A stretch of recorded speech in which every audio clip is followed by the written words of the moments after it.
Image. Et donc, comme je vous l'ai indiqué dans la description de cette session Meetup, je vais vous montrer, c'est comment on peut créer un jeu de données. Et la manière de le créer, c'est un peu, c'est assez spécifique par rapport à un modèle de langue.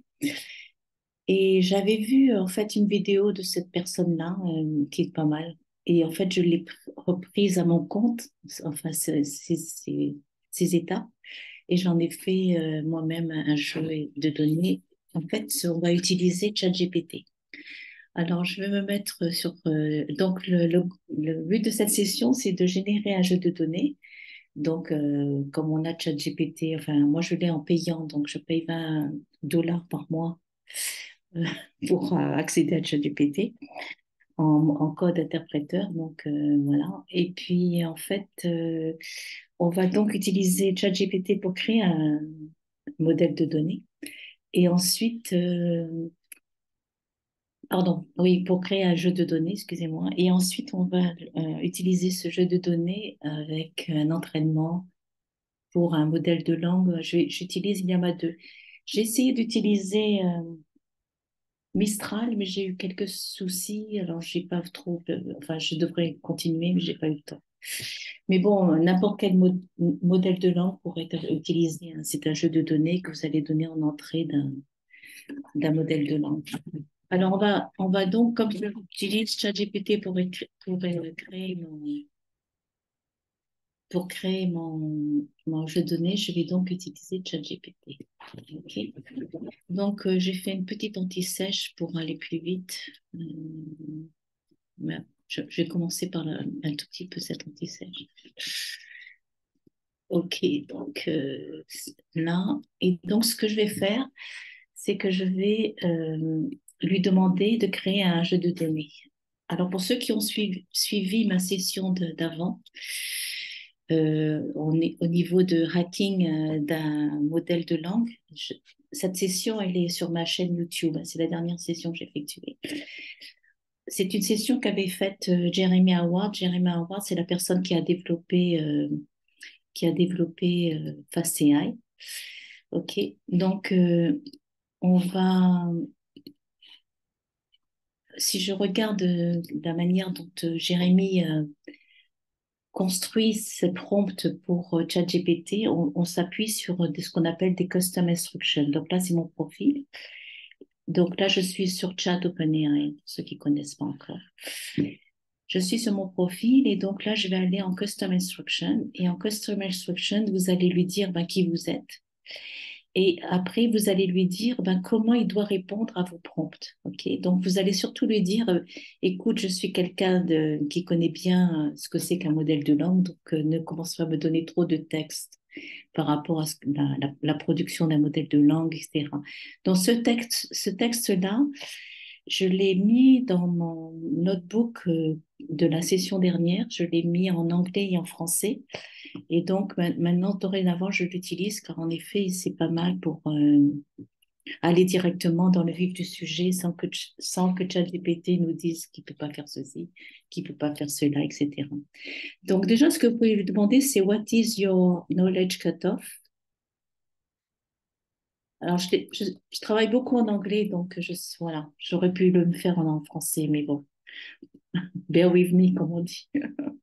Et donc, voilà, il va vous dire que c'est le dernier entraînement, ça a été fait en janvier 2022. Maintenant, ce que je vais faire, c'est que je vais lui donner mon instruction. Donc, je lui dis, crée-moi un jeu de données. Crée-moi un jeu de données. Et donc, ce jeu de données, c'est un jeu de données dans lequel je vais lui donner un concept. Et donc, le concept, c'est de générer des images par un générateur d'images. Donc, le concept, c'est de dire, OK, je veux une fille, un enfant qui court sous la pluie. Et donc, à partir de ce concept, je lui demande qu'il me donne la description de ce concept. Et c'est cette description que je vais donner au générateur d'images. OK? Donc, en fait, il va me donner, par rapport à un concept donné, des prompts que je pourrais utiliser avec le générateur d'images. Ok. Donc, c'est ce que je lui dis là. Je dis concept prompt pair. Ok. Pour chaque concept, donc là, je lui donne un exemple. C'est important de lui donner des exemples pour qu'il comprenne bien votre demande. Donc, par exemple, je dis ben, une personne qui marche sous la pluie. Et à partir de ce concept-là, il doit me générer une description qui va être utilisée par le générateur d'images d'AI. Donc, je vais exécuter ça. Et puis, il va être un petit, il va travailler. On peut regarder ce qu'il est en train de faire. Et donc là, vous voyez, il est en train de faire person walking in the rain. Et donc là, il va vous donner la description. Donc là, c'est mon concept. Et là, c'est la description. Ok.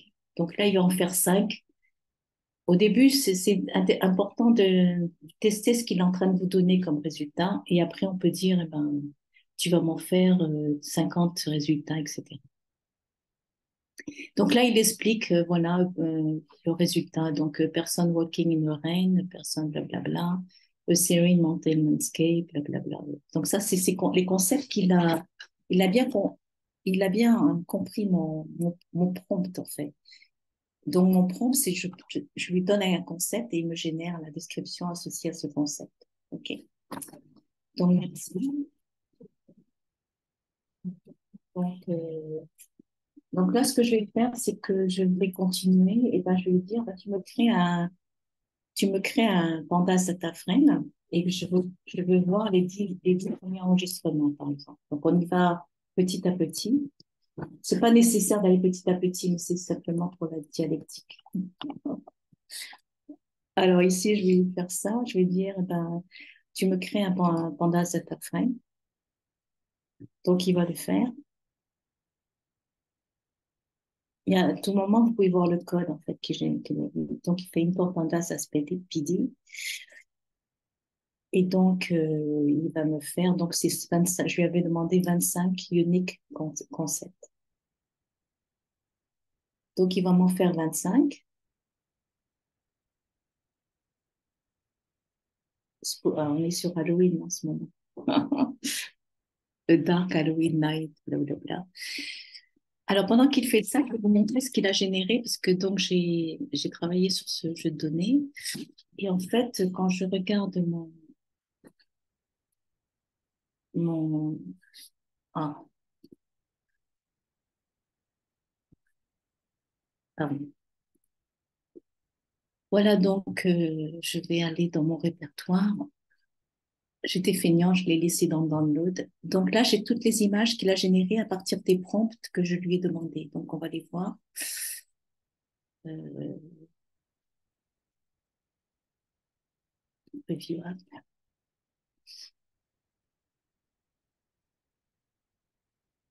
Voilà. Donc, en fait, il vous donne ce genre d'image. Donc ça, cette image-là, depuis ce jour-ci, aujourd'hui d'ailleurs, avec ChatGPT, on va pouvoir, la partie là, payante, hein, vous allez pouvoir utiliser DAL. DAL, c'est aussi un modèle d'image, un générateur d'images qui est fait par OpenAI et qui maintenant est inclus dans ChatGPT. Et donc, je vous montrerai ça dans quelques instants. On fera ceci avec DAL également. Donc là, j'ai pris mon prompt et puis là, ça m'a donné ce genre de résultat avec DAL 3. Donc là, c'était le message, c'était Photo of a female hiker of African descent. Ça, c'est lui qui me l'a généré, hein. C'est ChatGPT. Photo of female hiker of African descent with their arms raised in a V-shape, basking, etc., etc. Donc là, c'est lui qui me l'a donné. Et puis, on pourra avoir d'autres exemples. Donc, je reviens. Donc là, vous avez ça aussi, la capsule sur Mars. Et donc là, la capsule sur Mars, je lui ai demandé, enfin, c'est lui qui l'a généré de nouveau, hein, le spacecraft with United States insignia, donc on a bien ça, et qui arrive sur la surface de Mars et en fait qui génère un peu de dust, un peu de vent, enfin, je sais plus comment on dit dust en français. Bon, enfin, bref.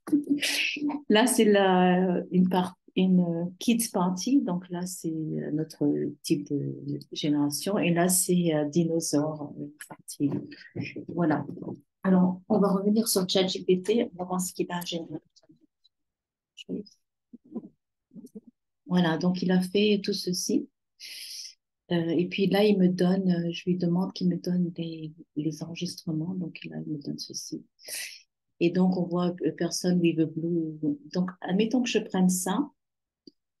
OK. Et donc là, ce que je vais faire, ça c'est nouveau avec. Je vais faire un new chat.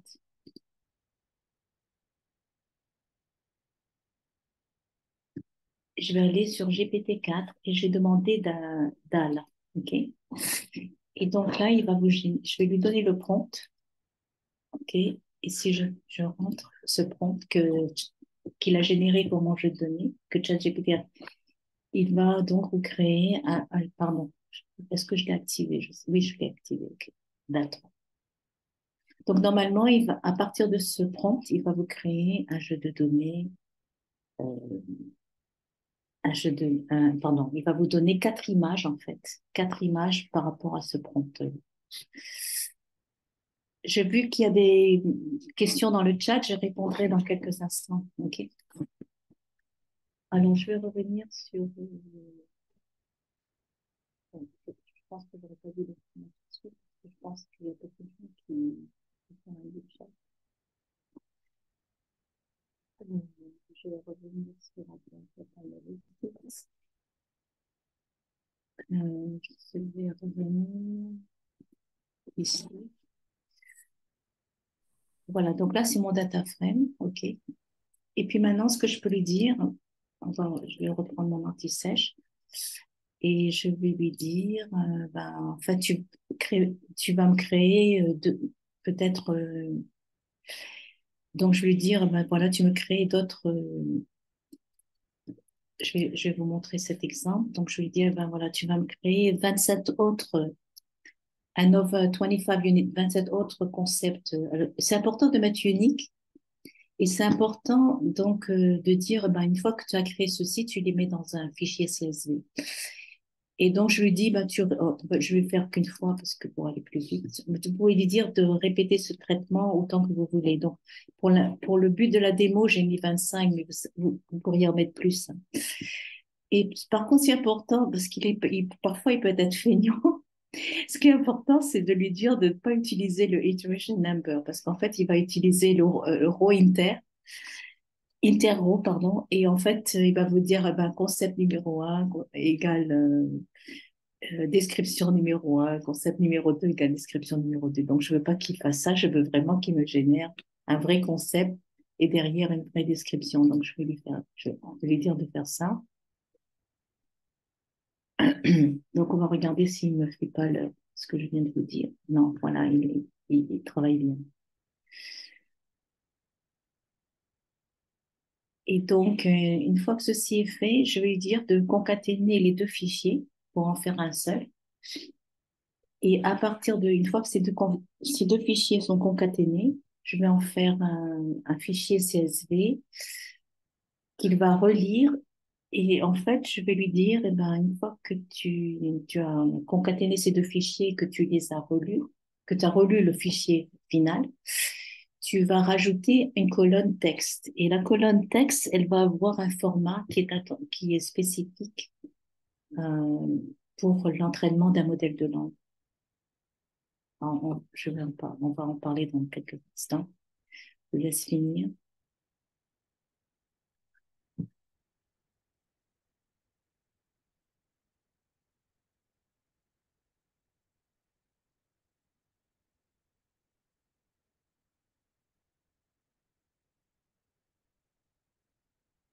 C'est peut-être pas généralement, c'est plus rapide le matin que le soir, mais bon, voilà.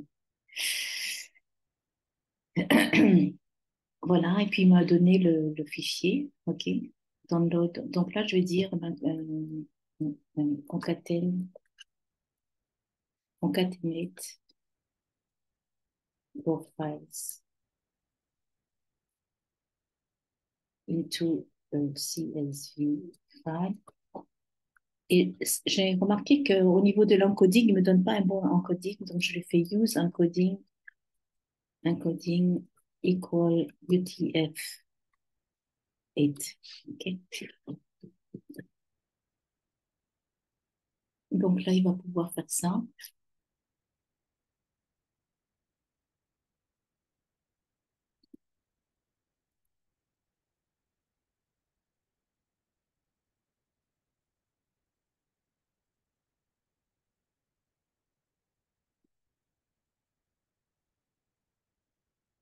Voilà, donc il l'a fait. Donc on peut le regarder pour voir.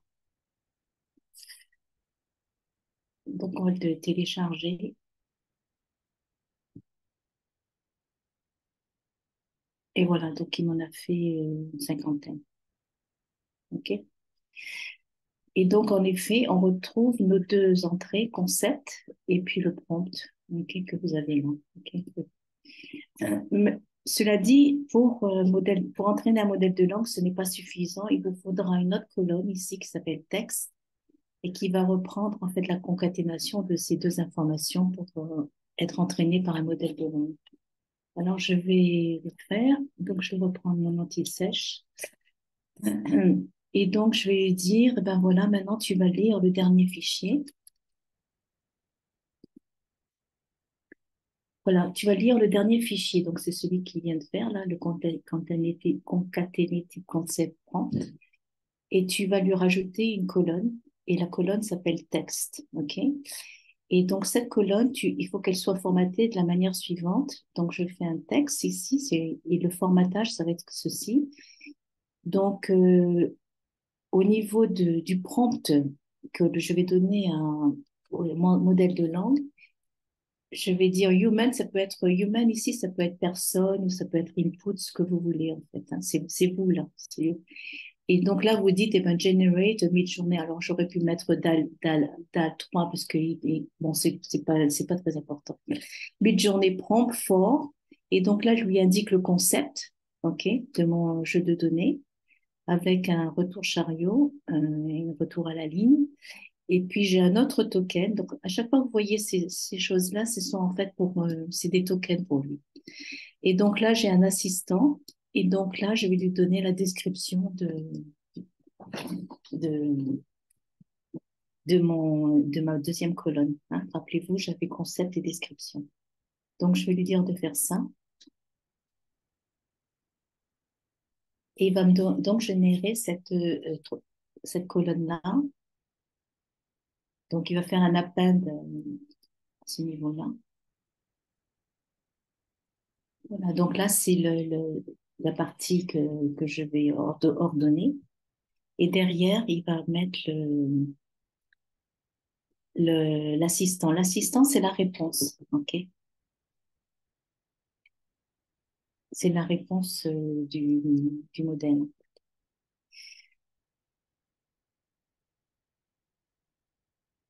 Et donc là, je sais pas s'il a terminé. Oui, il a terminé.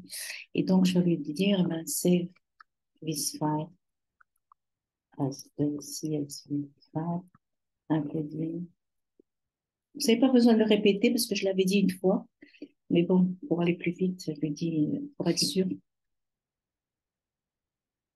je vais lui dire qu'il sauvegarde en UTF-8.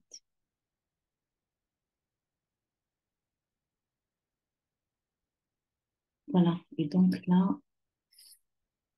on doit avoir notre fichier avec la troisième colonne. Voilà. Et donc, vous voyez, vous avez la colonne texte.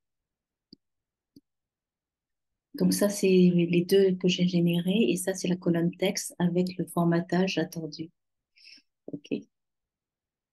Voilà. Donc, une fois que votre rejet de données est créé, on va revenir sur le notebook. Voilà. Donc, le notebook, c'est celui-ci, un maire dataset généré. Je vais pas l'exécuter parce que ça me prend un petit peu de temps. Pas beaucoup, mais bon, on a pas mal de choses à couvrir. Pour ce notebook, quand vous allez l'exécuter, ça va vous prendre environ 20 minutes pour le faire. OK? Donc, en fait, en entrée, alors oui, ce qui est important, c'est que vous allez devoir donner alors, attendez, je vais quand même le lancer, histoire de vous montrer quelque chose. Euh, je vais je m'organise un petit peu ici. Vous donnez sa clé OpenAI, OpenAI Key. Ouais, aussi, je l'ai pas fait.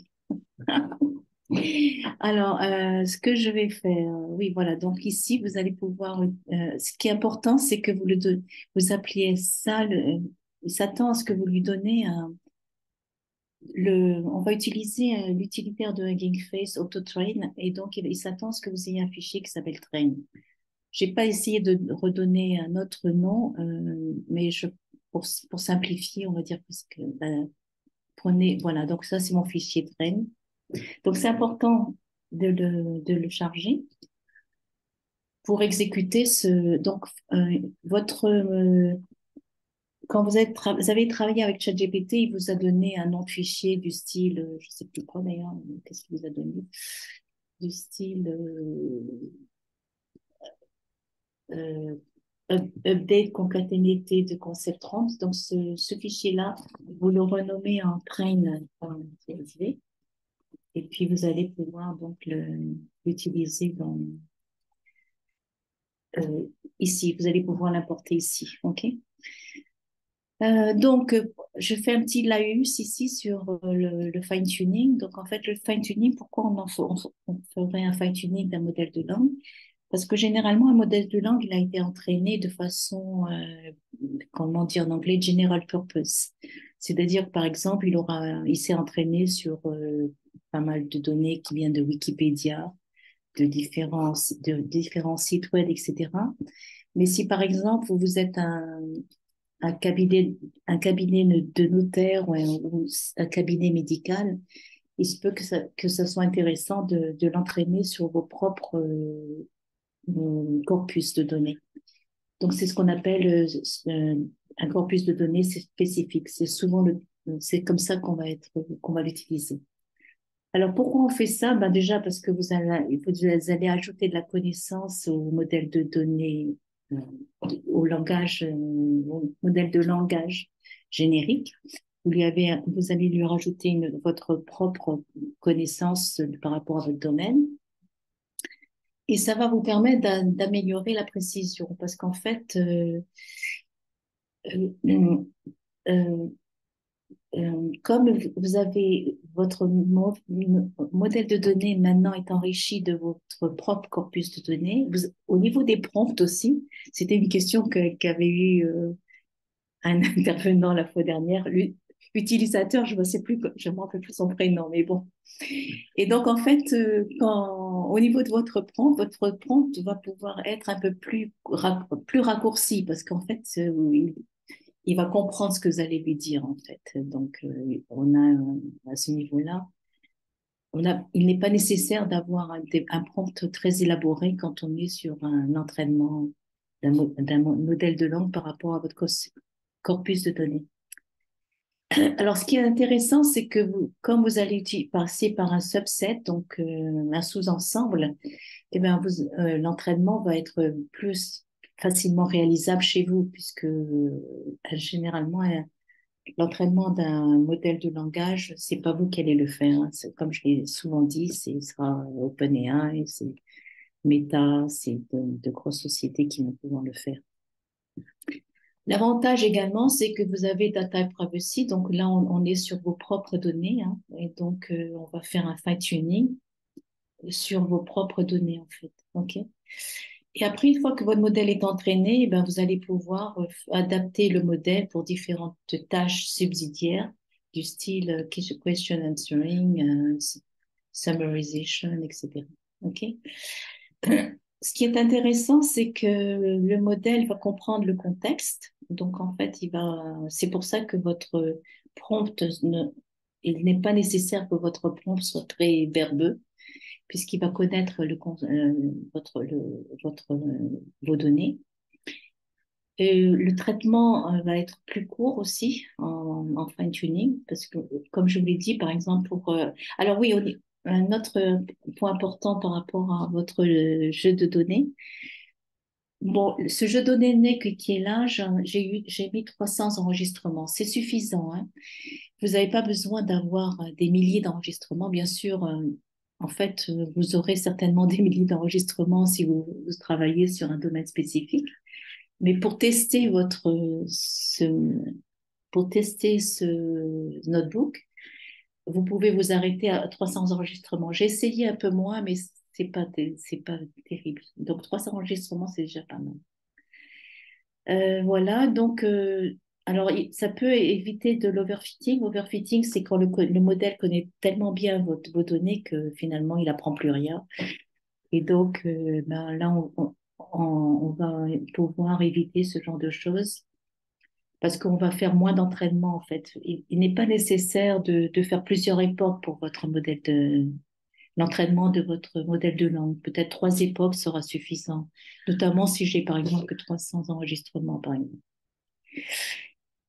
Euh, donc, ce qui est intéressant également quand on fait du fine-tuning, c'est qu'en fait, le modèle que vous allez utiliser, le modèle de langue initial que vous allez utiliser, il est déjà bien entraîné. Donc, il connaît très bien une structure de langue. Par exemple, si j'utilise les modèles de langue de Meta ou de Mistral, ils connaissent très bien les structures d'une langue en anglais, la structure d'une langue en français, etc. Donc, pas de souci.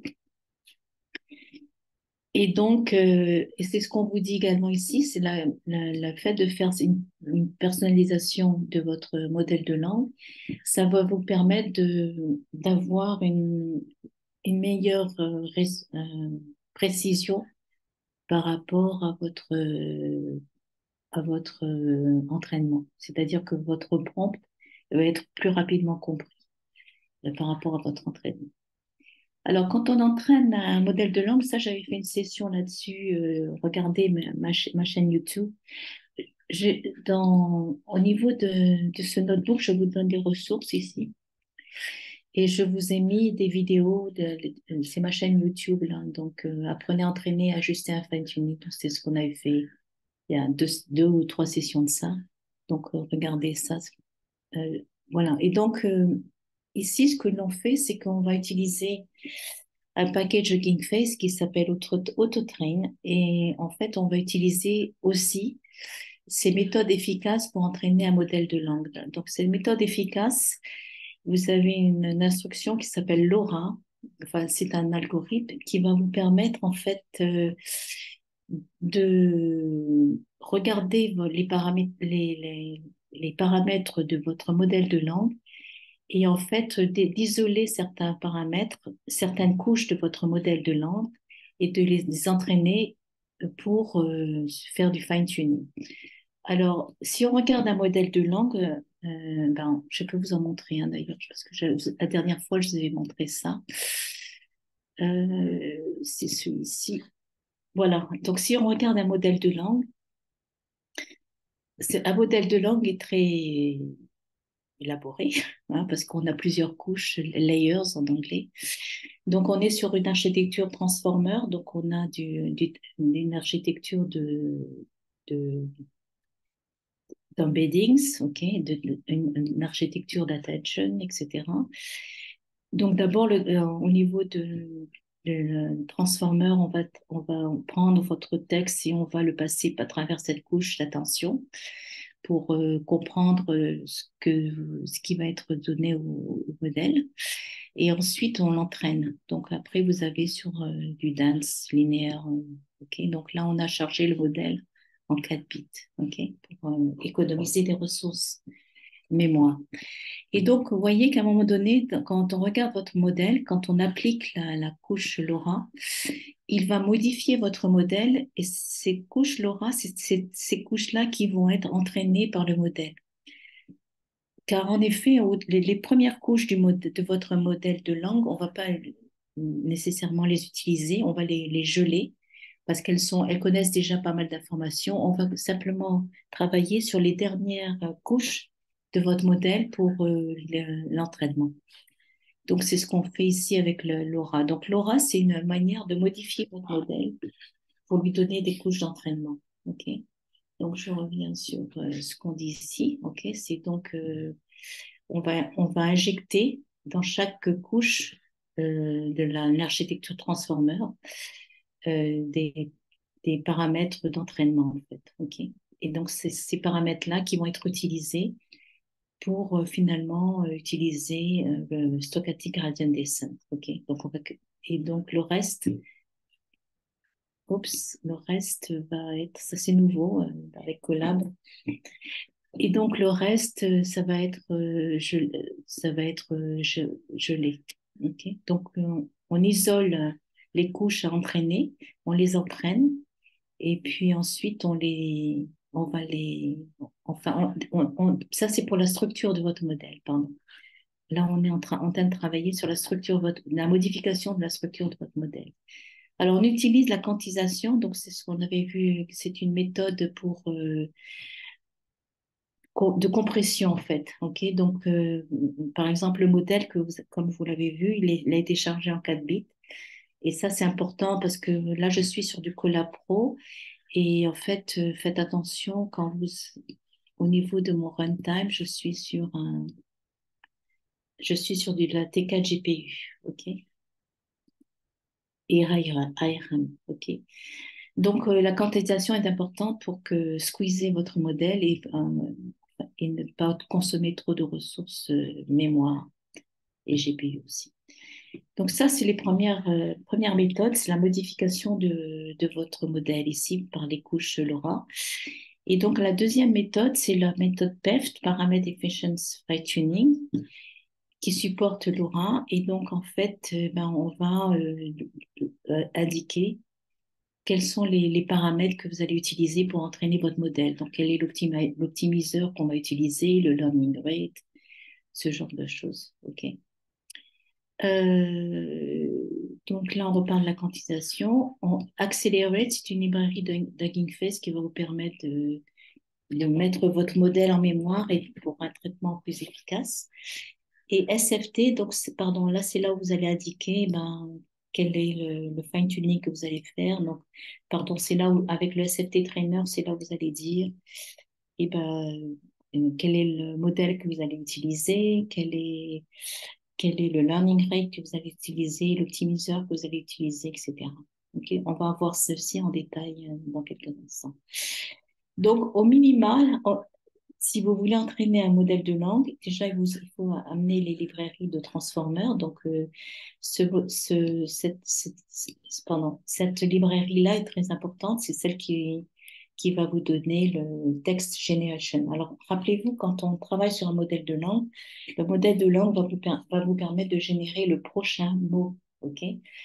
Donc, le prochain mot, ça sera généré par cette méthode-là, cet algorithme, automodèle for causal LM. Vous allez devoir, il est nécessaire d'avoir un jeu de données. Donc là, ben, on va utiliser le jeu de données que j'ai créé. Mais sinon, Hugging Face, je vais vous montrer ça aussi. Hugging Face a des jeux de données déjà. Donc là, je suis sur Hugging Face et donc là, je suis sur les modèles. OK, donc là, vous êtes sur les modèles.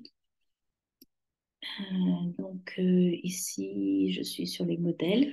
Et si vous allez, donc vous avez différents types de modèles. Et si vous allez sur Natural Language Processing, vous allez avoir, ben, c'est ce qu'on va utiliser, Text Generation. OK? Donc si je regarde Text Generation, on voit qu'il y a Mistral, etc., qui sont là. OK?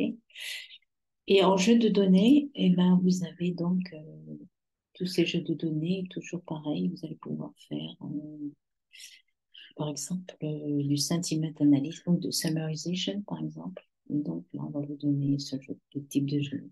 OpenOrca, par exemple. Okay. Donc, vous pouvez voir un jeu de données. Donc, cette démo, je l'ai faite déjà quelques sessions auparavant. Et donc, voilà votre jeu de données. Donc, si je prends un enregistrement particulier, vous avez ce genre de choses. Okay. Alors, je reviens sur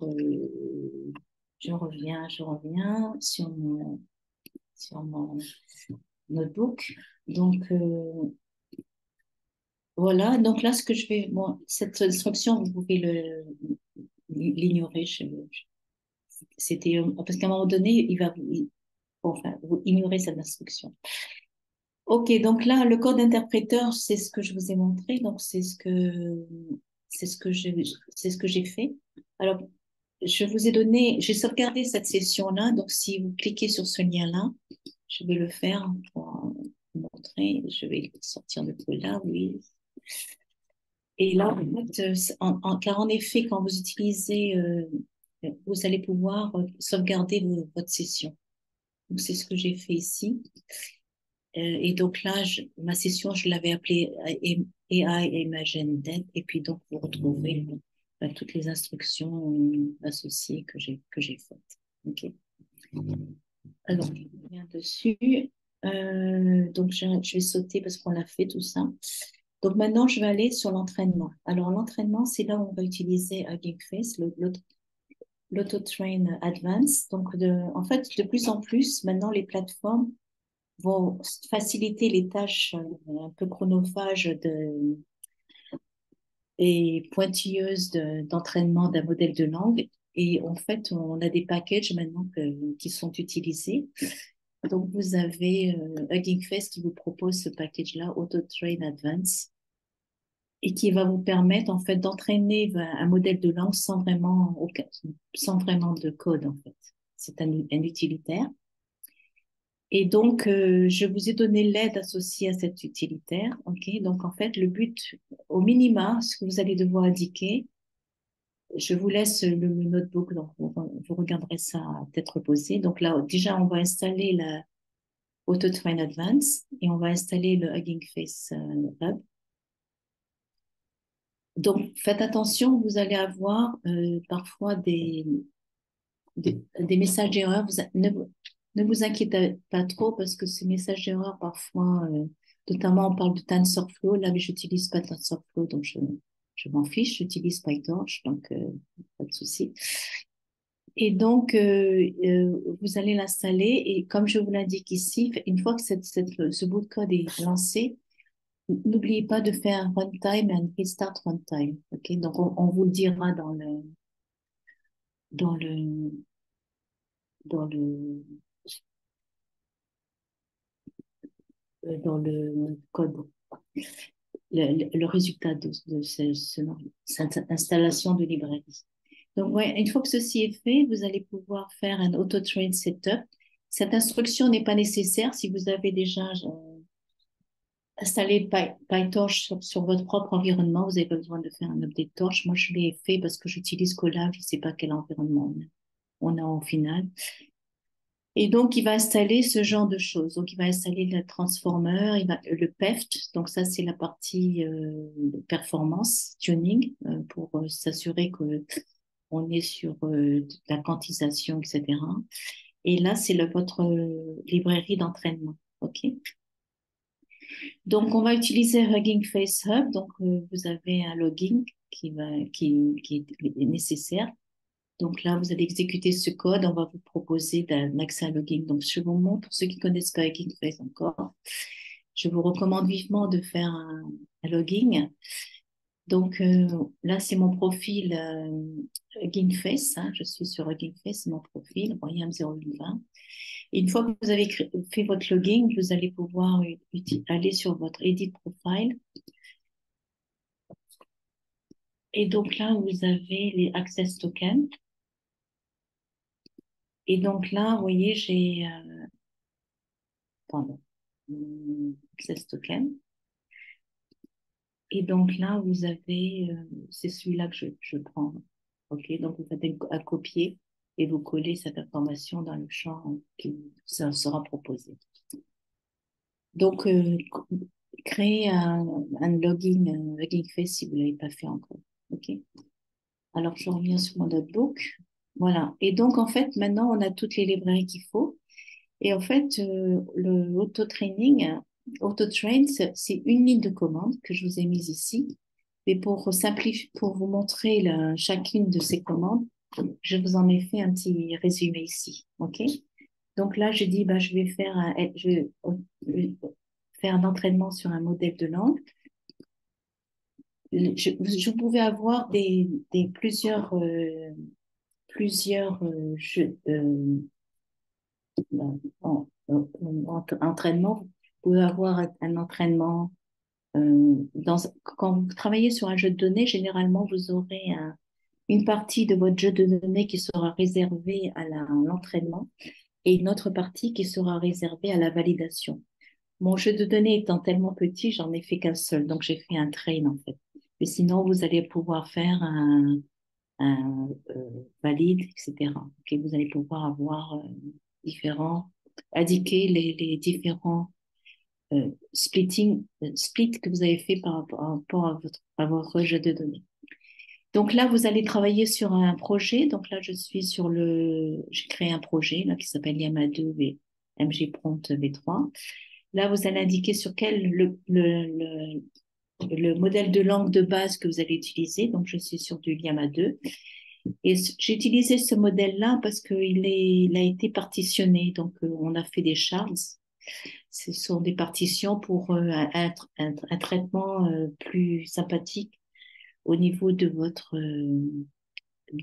environnement d'entraînement. Donc là, je suis sur du Colab. Et donc là, vous voyez, je vais le charger en tant que ce modèle de langue, je le charge en INT4, Integer 4. Il va vous demander où est-ce que se trouve le fichier d'entraînement. Donc là, je mets point et quand vous dites point, il va aller chercher ici. Ok, donc là, vous êtes sur du content.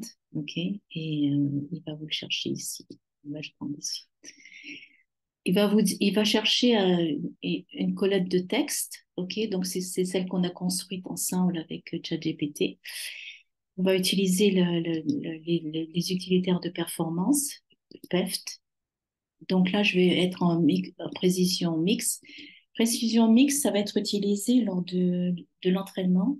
Par défaut, quand il va calculer les poids, les weights, ça va être fait, on va utiliser le stochastic gradient descent. Ça va être sur du 32, mais le stockage va être, donc le calcul sera sur du 32. C'est pour ça qu'on dit mix prestigiant parce qu'en fait, le stockage va être l'entraînement sera fait sur 32 et le stockage sur du 16 bits, qui est 32 bits, 16 bits. Le learning rate, donc là, c'est assez conforme à ce qu'on utilise d'habitude. Là, c'est combien de batchs je peux faire. Donc, faites attention. Là, on n'a pas beaucoup de ressources GPU et mémoire. Donc, utilisez la valeur 4. Si vous avez 2 GPU, vous pouvez aller jusqu'à 8 ou 16, mais bon, moi, j'en ai aucune. Et le nombre d'époques, comme je vous l'ai dit, c'est un petit jeu de données. Donc, j'ai dit, OK, on en fait 3. Et donc là, j'appelle le trainer, donc SFT. Et donc là, je vais avoir tout le training qui va être dans un fichier de log. Alors, quand je fais ça, qu'est-ce qu'il va faire? Eh ben, la première chose qu'il va faire, je vais remonter un petit peu. J'ai laissé les logs exprès pour vous. Vous voyez, donc il va faire running un élément, il va prendre les paramètres, il va charger votre jeu de données, il va charger le tokenizer du modèle et puis le modèle. Donc le modèle, vous voyez, c'est les shards, les fameux shards. Donc vous en avez toute une flopée et à un moment donné, il aura terminé. C'est assez rapide, hein, mais bon, voilà. Ce traitement-là, ça m'a pris 20 minutes de, d'exécution. Alors, je descends, je descends, je descends, et puis à un moment donné, il va s'attaquer au training.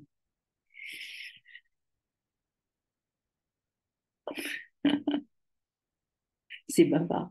Voilà. Donc, et puis il va s'attaquer au training, donc, et puis il va faire un trainer. Et donc là, je lui ai demandé de faire 3 époques. Donc là, c'est ma première époque. OK. Donc là, vous voyez qu'au fur et à mesure, le loss décroît. Là, c'est ma deuxième époque. OK. Et là, c'est ma troisième époque. OK.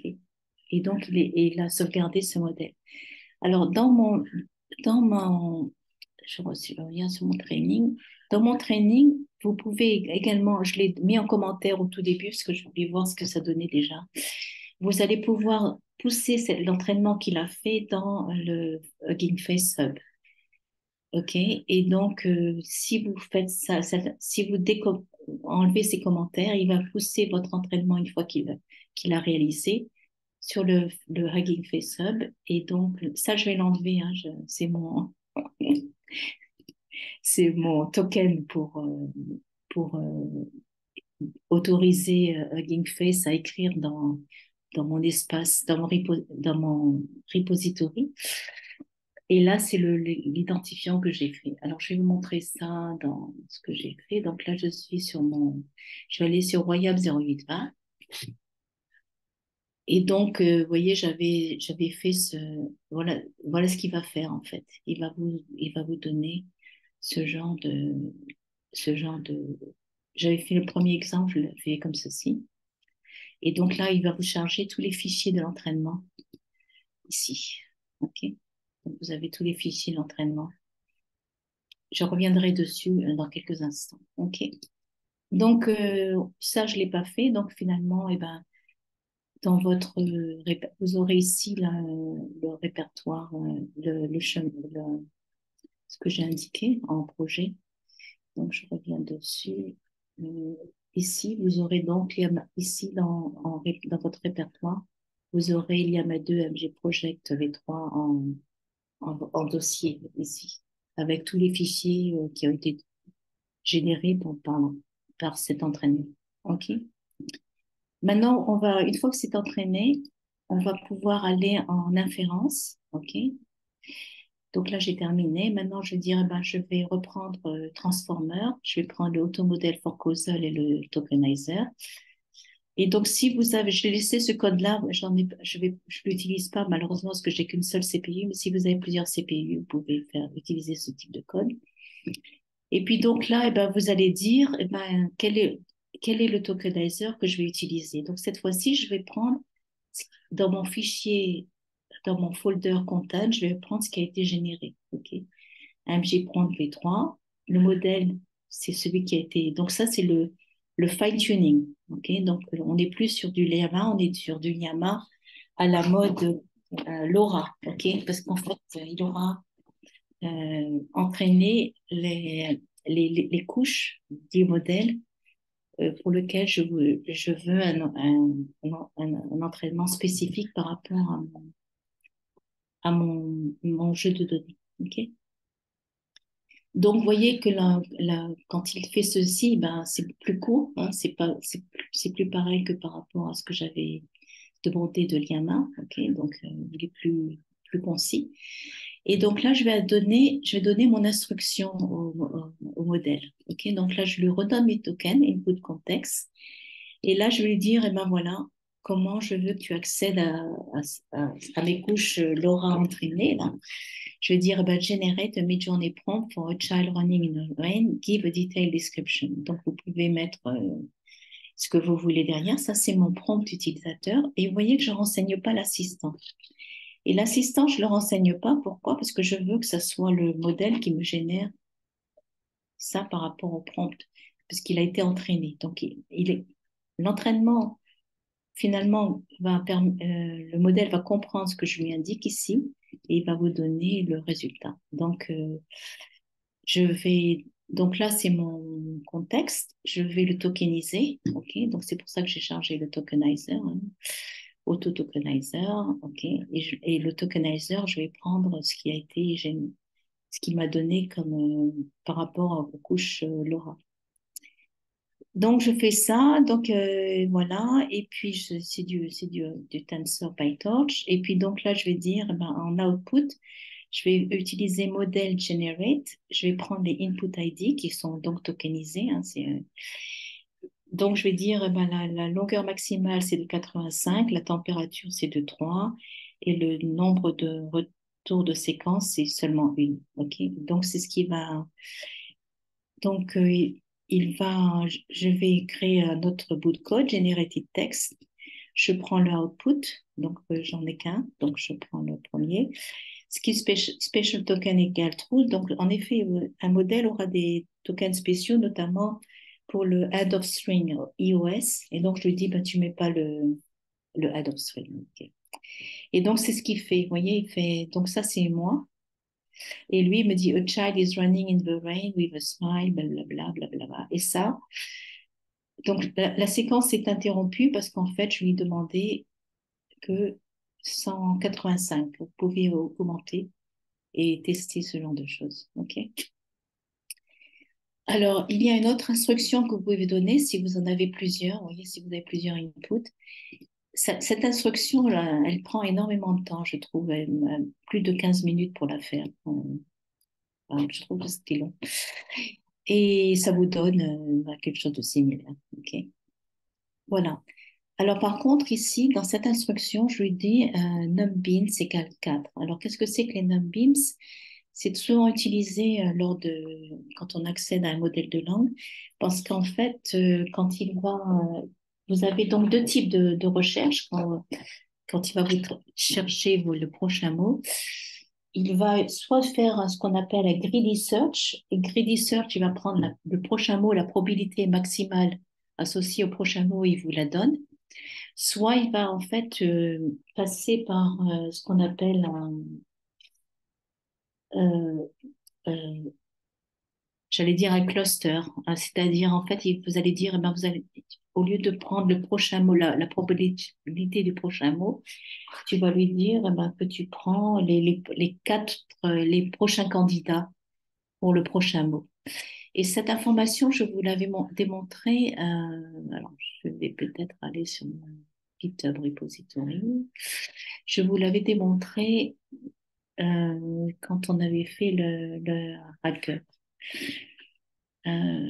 Donc, c'était la dernière session que je vous ai faite. Qu'est-ce que c'est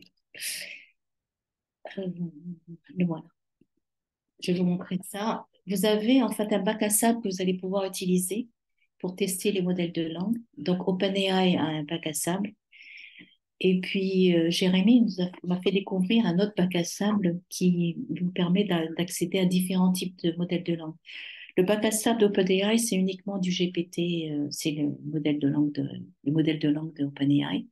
Mais Jérémy nous a fait découvrir, enfin m'a fait découvrir, je ne le connaissais pas, la possibilité d'accéder à notre plateforme de modèle de langue. Voilà, donc c'est le OpenAI Playground, c'est ce que j'appelle le bac à sable de OpenAI. Et vous en avez un autre que j'ai utilisé.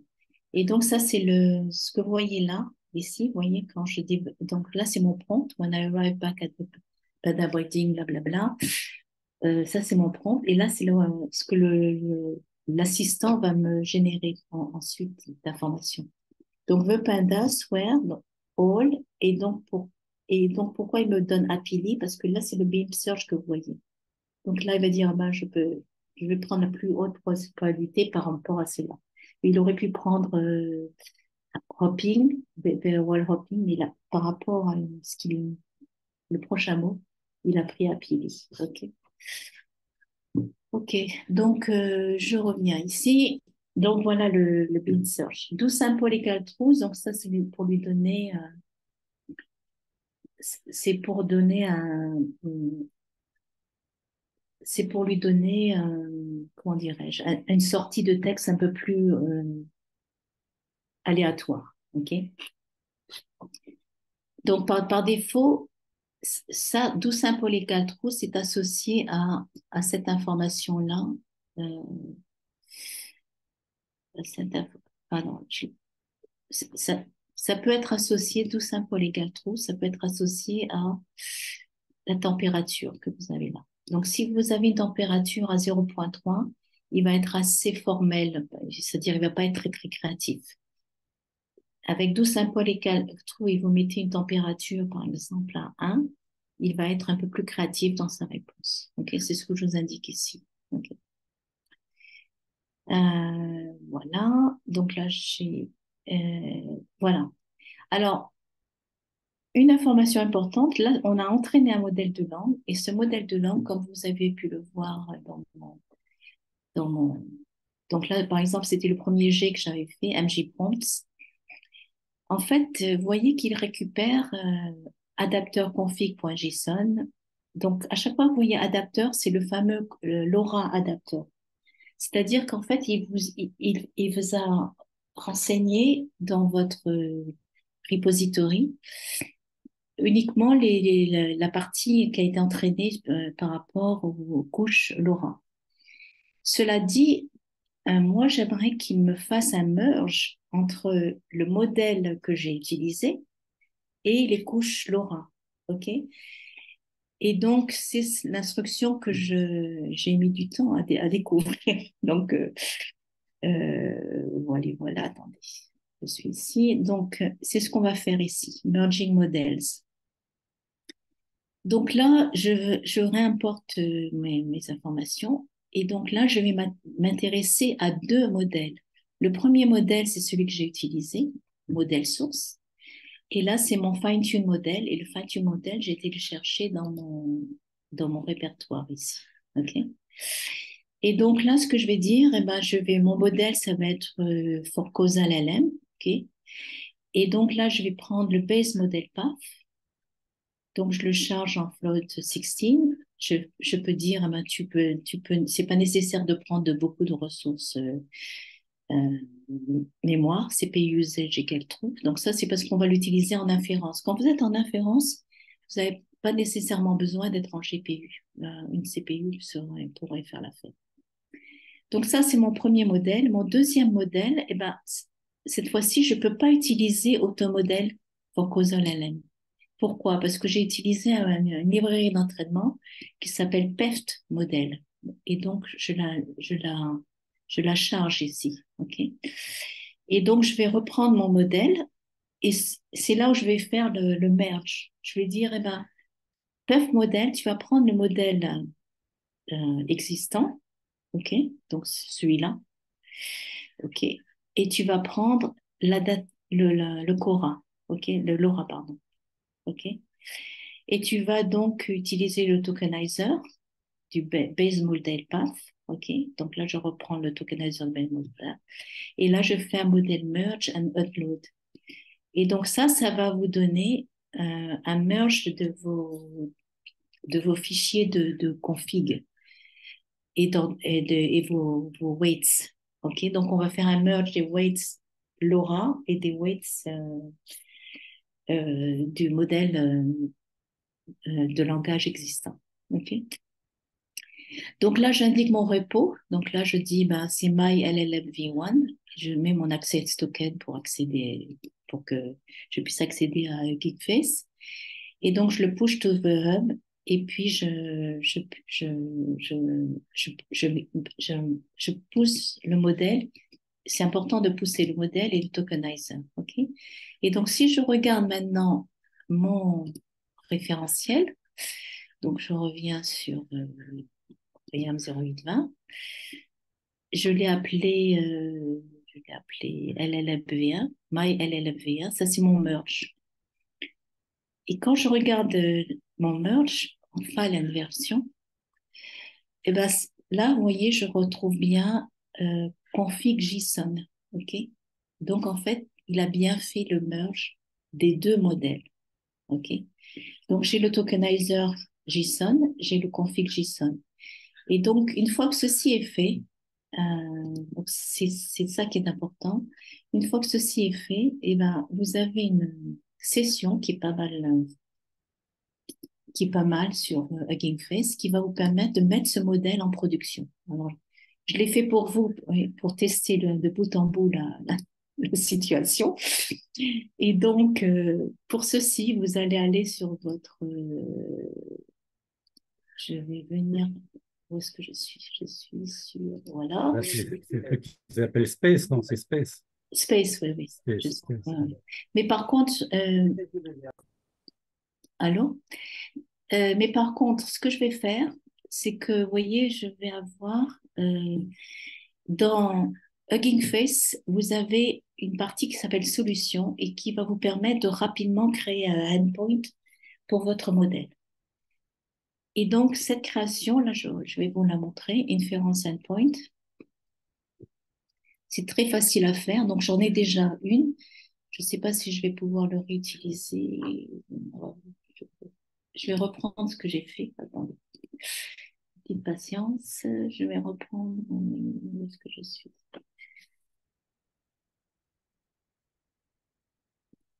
Je vais reprendre. mon space. Ah, voilà, non. Où est-ce que je suis?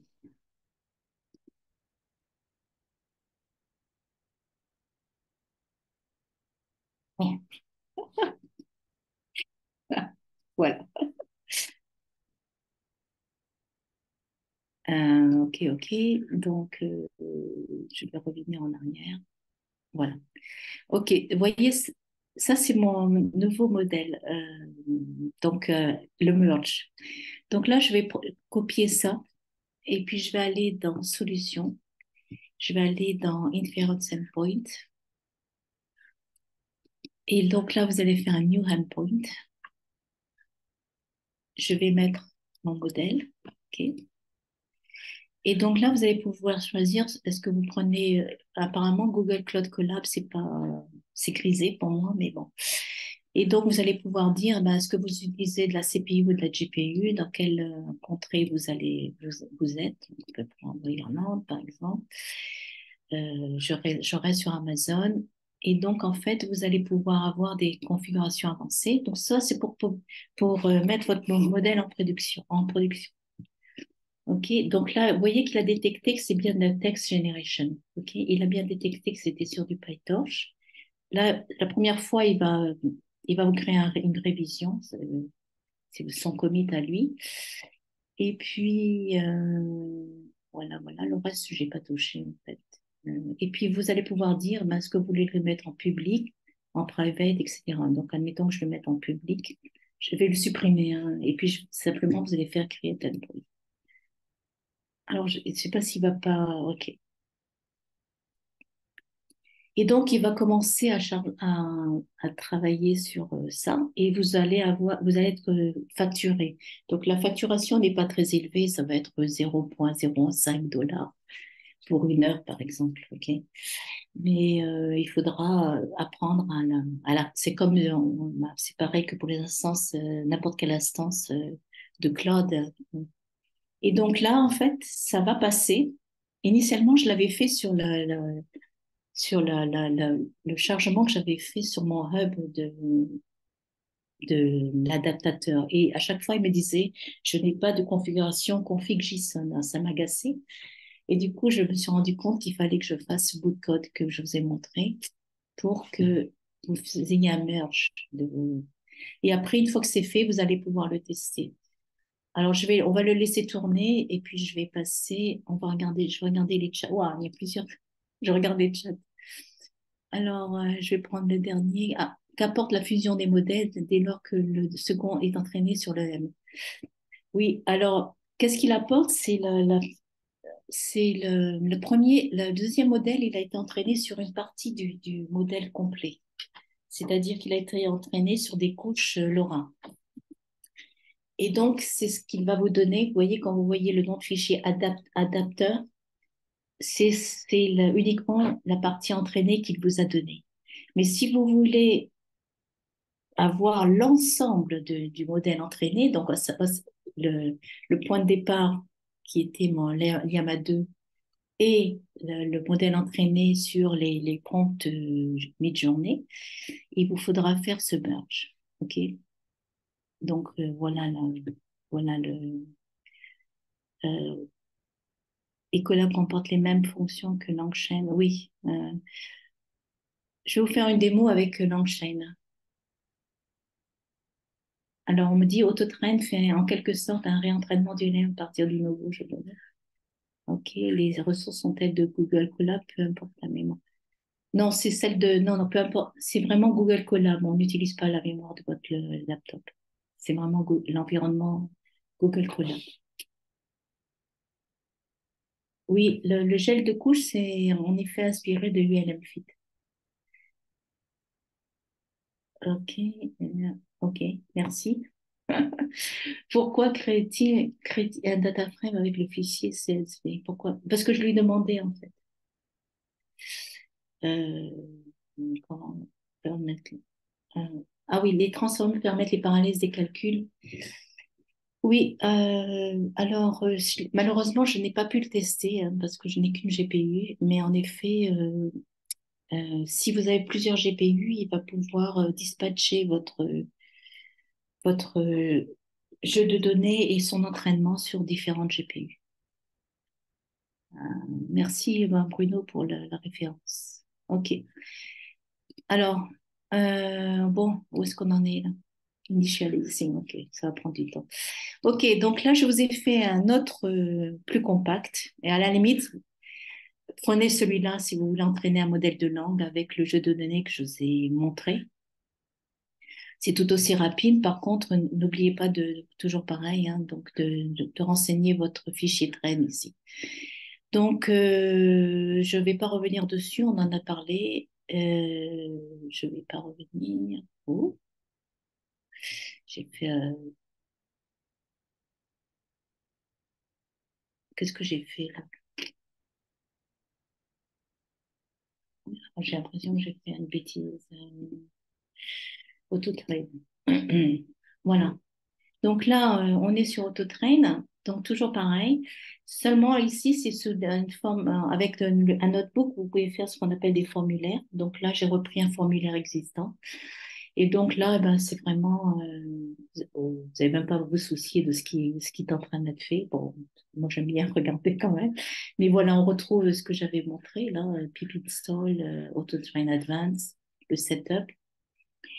Là, c'est votre projet, donc c'est le projet qui va éventuellement aboutir sur votre espace Hugging Face.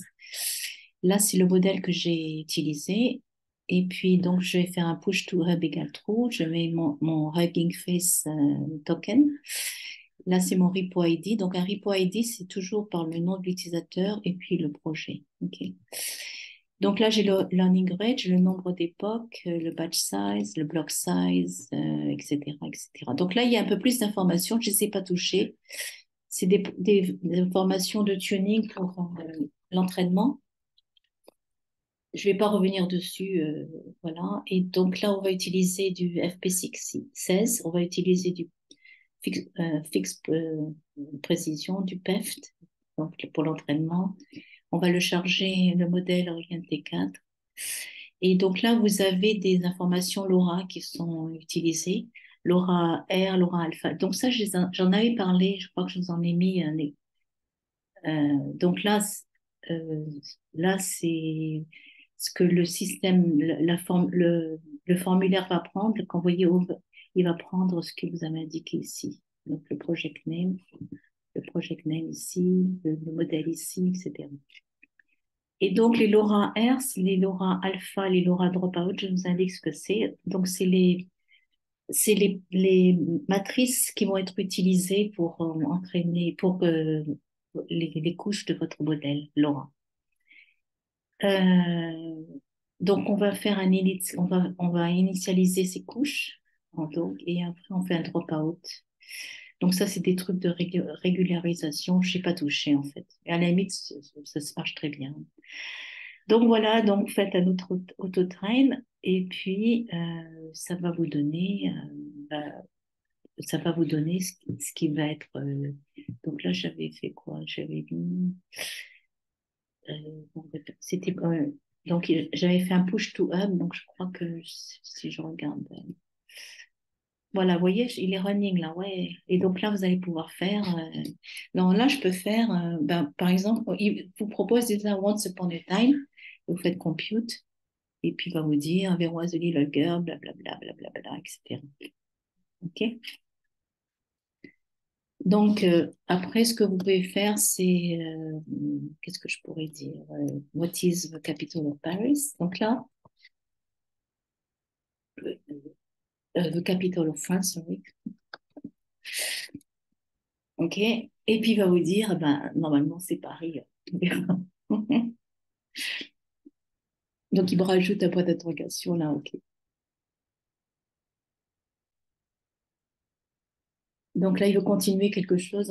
Et puis après, alors je vais essayer, on va essayer mon fameux, euh, ouais, on va essayer mon fameux prompt là.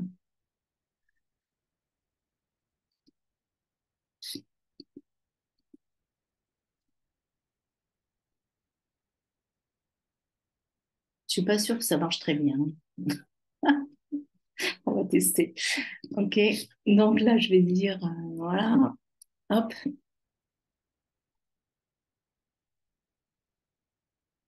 OK. Waouh. Ah, c'est pas mal ça. Alors attendez, Je- est-ce que j'ai un fichier qui correspond à ça?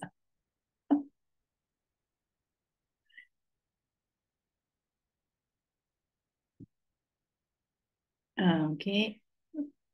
Est-ce que je vais avoir une fille qui... C'était quoi, le girl running in... OK, 404. Bon, là, il faudra mettre un peu plus d'informations. Give me a prompt description. Give me a prompt detail description. On va voir ce que ça donne. Mhm.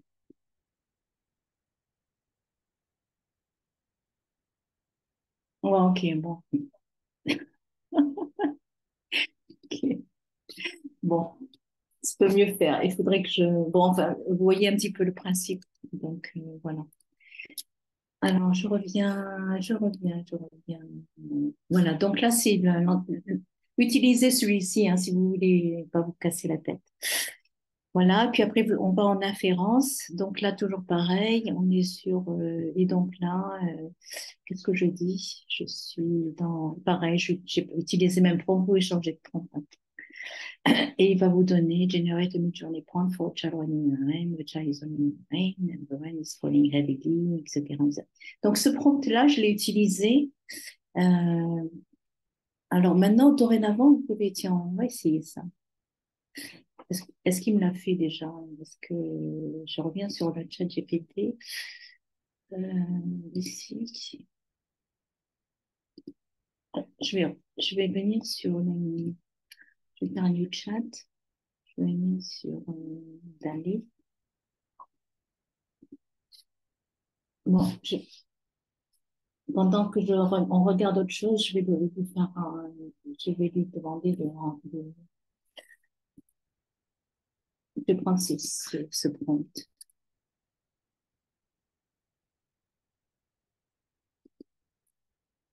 Vous voyez, c'est arrêté là parce que j'avais mis, je ne sais plus combien de tokens, 100 maximum. 100. Alors, on va venir sur ChatGPT. Donc, là, je vais faire ici.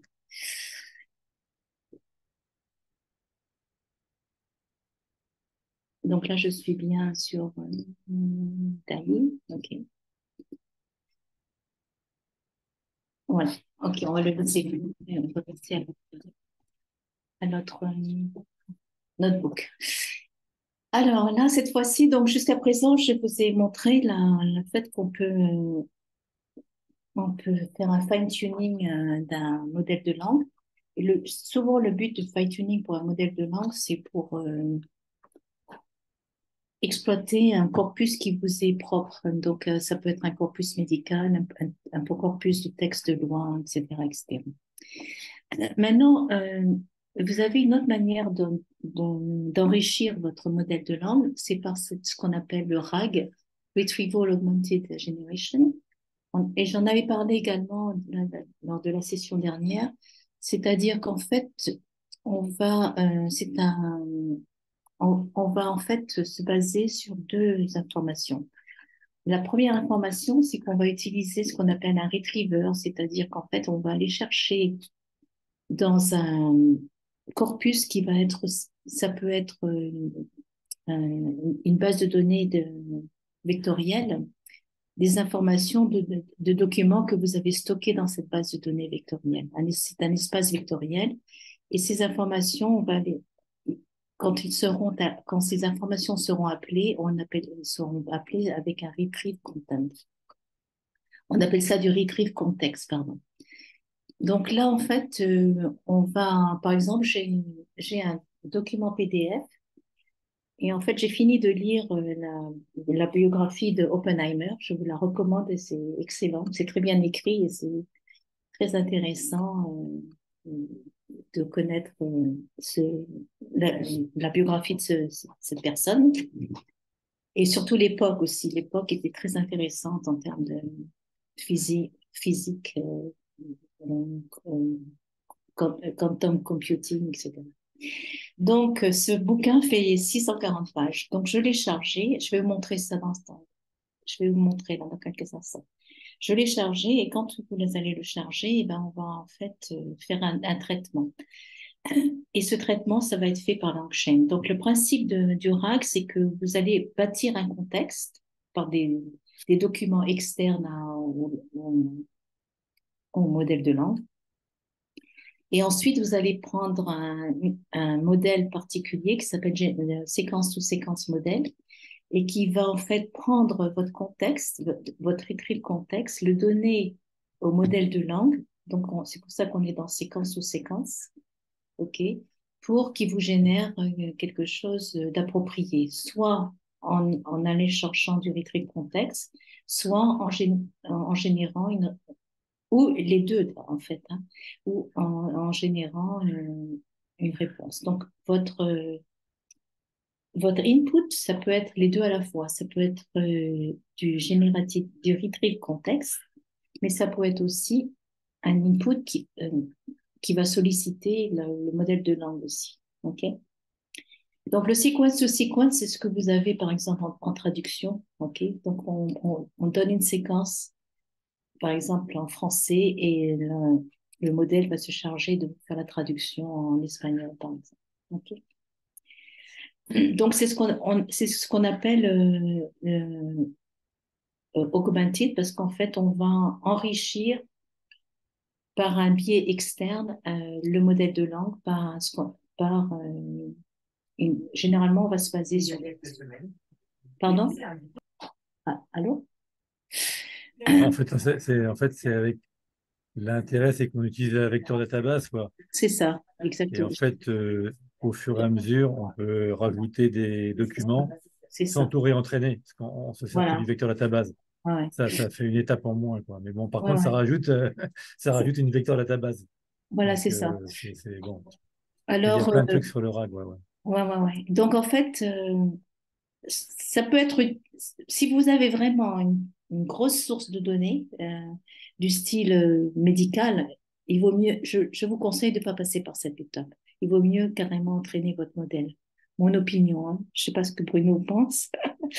Non, mais il y a pas de, c'est un débat, ouais, c'est un Ouais, débat. c'est un débat, ouais, c'est un Parce débat. qu'en fait, si c'est statique, quoi, si c'est bien statique, ben, autant faire directement un fine-tuning, comme on a vu. Comme Ouais, ça, ouais, on n'en parle plus. Par contre, si ça change toutes les semaines, ouais, ça veut ouais, dire qu'il faut faire un fine-tuning toutes les semaines, ça va coûter cher. ouais, Donc, il vaut ouais. mieux prendre du RAG. Mais bon, Voilà. Donc, c'est ce que je vois comme avantage et inconvénient. Mais bon, voilà. ouais, Donc, c'est sans fin. comment fonctionne Langchain? Donc, Langchain, c'est une librairie open source et qui, en fait, va faire pas mal d'API, qui fait pas mal d'API avec les moteurs de langue pour faire différentes fonctions. OK? Donc, voilà ce qu'on va faire avec le RAG, c'est-à-dire que vous avez vos documents, donc ça peut être des URL, ça peut être des documents PDF, ça peut être même des bases de données. Et j'ai fait une session RAG, hein, il y a quelques sessions en arrière, notamment avec une base de données SQL. C'était assez marrant parce que l'utilisateur renseigne du texte et derrière, l'API va aller chercher le code SQL qui va bien pour en renseigner votre prompt. Donc voilà, vous avez ce genre de choses. Ça va stocker dans un objet qui s'appelle document. Ce document, on va faire un split. Ce split, on va le charger dans un vector store. Donc en fait, c'est une indexation que l'on va faire quand on parle d'indexation, pensez à du stockage, en fait. Et finalement, ça va créer ce qu'on appelle des embeddings. Donc, ça va vous faire un lookup pour aller chercher une information. Et, Donc, et je vous ai comme. mis des références. Je vous ai mis un GitHub avec je mets des références. Ah, ok, Donc, très je vais bien. devoir y aller. En fait, là-dessus, vous Ok, trouverez pas très mal bien, Bruno. d'infos. Ouais, ouais. J'ai même D'accord. mis Bonne soirée. votre canal YouTube, il est même référencé. Alors, comme Ok. ça, faut faire des stars. Voilà. On se cross-référence. Bonne soirée, bonne soirée. Bonne soirée. Faut y aller. Merci, Bruno. Au revoir. Au revoir. Donc là, vous faites un retrieval. Donc ben, là, on va aller chercher nos documents, hein. Vous faites une requête, votre question, il va aller chercher c'est ce qu'on appelle les retrieve context. OK? Donc, et après ça, on va le lier avec un modèle de langue. OK? Donc ça, c'est votre prompt. Et votre prompt, eh ben, variablement, il va soit aller chercher le rank ici, le contexte, et le modèle de langue pour vous donner une réponse. OK? Donc, en fait, quand on fait du fine-tuning avec ce genre de méthode, on va passer par des API. Et vous avez donc deux entités. Une entité qui s'appelle agent, qui va vous permettre d'accéder à des ressources externes. OK? Et ces ressources externes, elles peuvent être très riches, hein. Ça peut être, bien sûr, ce que je vous ai montré, ça peut être des services web aussi, des web services. Et puis, vous avez des index. Donc, les index, c'est c'est le stockage, en fait, hein, ici. Et donc, on va aller chercher, c'est votre vecteur database. OK? Donc, vous en avez plusieurs. L'exemple que je vais vous montrer, c'est un vecteur database qui est aussi open source et qui vient de Meta. OK? Alors, vous avez c'est un, le- les bases de données vectorielles sont très à la mode en ce moment. Vous avez pas mal de sociétés qui construisent ce genre de, de bases de données vectorielles. OK? Certaines sont payantes, certaines sont open source, etc. Donc voilà. Alors maintenant, on va regarder le notebook. Donc là, je vais faire, je reprends Transformer, accéléré, blablabla, etc. J'ai mon Hugging Face logging. Et donc, je vais appeler Torch, je vais appeler Transformer, je prends l'autre modèle et Bits and Bytes et le pipeline. Donc, on va utiliser un Hugging Face pipeline pour rapidement faire appel à la référence d'un modèle, l'exécution d'un modèle. Donc là, j'indique mon modèle. Donc là, vous voyez, Metal Yama, on a un modèle. Hugging Face on a fait un Yama 2 7B chat Hugging Face. Donc, on prend ce modèle. Donc, c'est toujours pour le next token, hein. Et donc, from pre-train, j'ai le modèle name, j'ai le trust remote code égale true. Donc là, c'est pour dire, OK, on peut le télécharger, en fait. Donc, ça, c'est une petite cuisine interne. Donc, on le charge en 4 bits et puis on le charge en GPU. OK? Ensuite, on va utiliser le tokenizer et là, j'utilise le pipeline de Uniqueface. Donc, quand on utilise un pipeline pour du texte, on va utiliser une tâche qui s'appelle Text Generation. On va donner un modèle, on va donner le tokenizer. Et donc là, c'est une instruction render full text.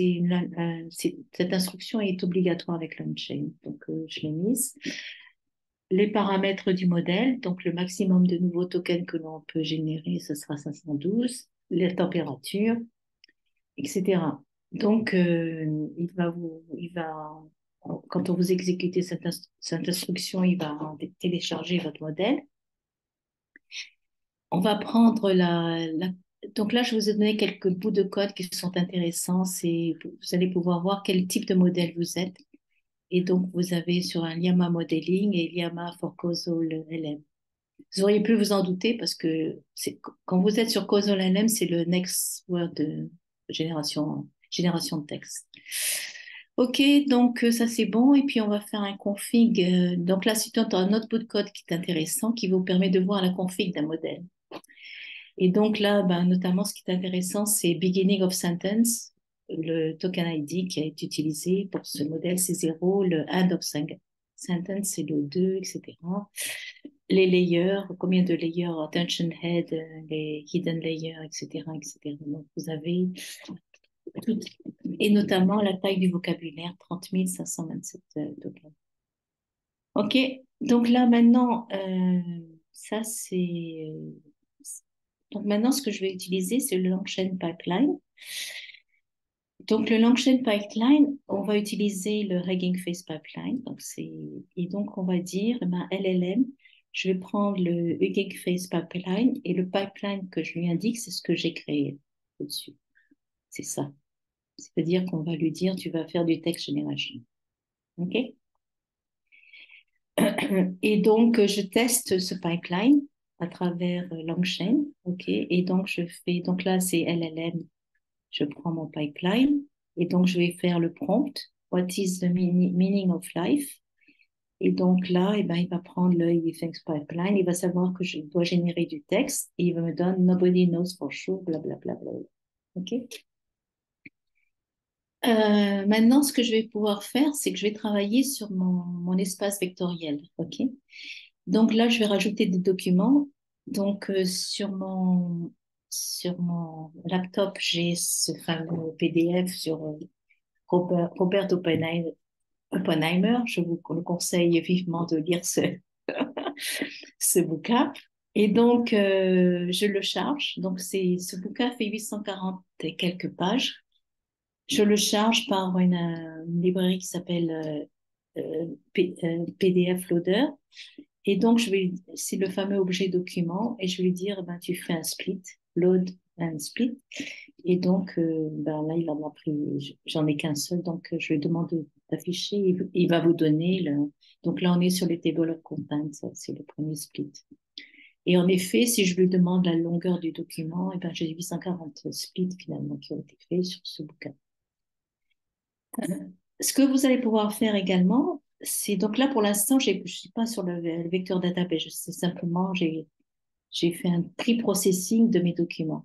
Là, je fais un autre pre-processing. Cette fois-ci, je vais utiliser le Web-based Loader. Et donc, comme je suis sur de la physique, j'ai pris des documents associés à la physique, donc des URL. Donc, vous pouvez en mettre plusieurs. OK, donc j'en ai pris 2 ici. Et je demande, pareil, de faire le document, de charger le document dans Documents. Ensuite, ce que je vais faire, c'est que je vais utiliser un text splitter. Donc, ça va vous permettre de diviser votre texte en plusieurs petites unités qui vont être transférées à la base de données vectorielle. Donc, c'est ce qu'on fait. From Langchain Text Splitter, je prends Recursive Character Splitter. Et donc, vous allez indiquer le chunk size. OK, le nom overlap. Donc, overlap, je l'avais expliqué la dernière fois. C'est-à-dire que si vous avez, par exemple, 3 séquences qui ont été générées, pour connaître le début et la fin de séquence, c'est ce qu'on appelle du overlap. C'est-à-dire, de la première séquence, je vais prendre 20 caractères que je reproduis sur la deuxième séquence. C'est pour connaître la continuation du texte. Voilà, et donc vous faites ce bout de code, et puis donc on est content, on a un texte qui est splitté, et maintenant on va utiliser donc une base de données vectorielle. Donc dans ce notebook, j'utilise FACE, et donc en fait c'est ni plus ni moins des embeddings que vous allez stocker dans cette base de données, c'est ce qu'on appelle des high dimensional vectors. Ok, donc ce sont des vecteurs qui vont vous permettre de stocker un immense stockage d'informations. Et donc, une fois que ces vecteurs sont chargés, ensuite, le vecteur database va pouvoir analyser ces vecteurs et vous faire ce qu'on appelle du similarity search, c'est-à-dire on va utiliser le cosine, ok? C'est-à-dire qu'on va dire, eh ben, est-ce que woman, par exemple, est-ce que woman c'est égal à man? Est-ce que queen c'est égal à woman? Est-ce que king c'est égal à man, etc. Ce genre de cosine, similarity search cosine. Okay. Donc ça, c'est la base de données vectorielle qui va vous le faire.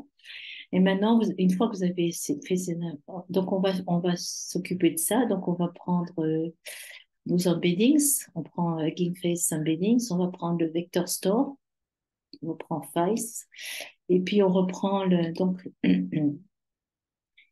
donc là, on va utiliser un modèle qui s'appelle Sentence Transformer et qui va en fait prendre vos paragraphes et les mettre dans des vecteurs. Vous avez 768 dimensions.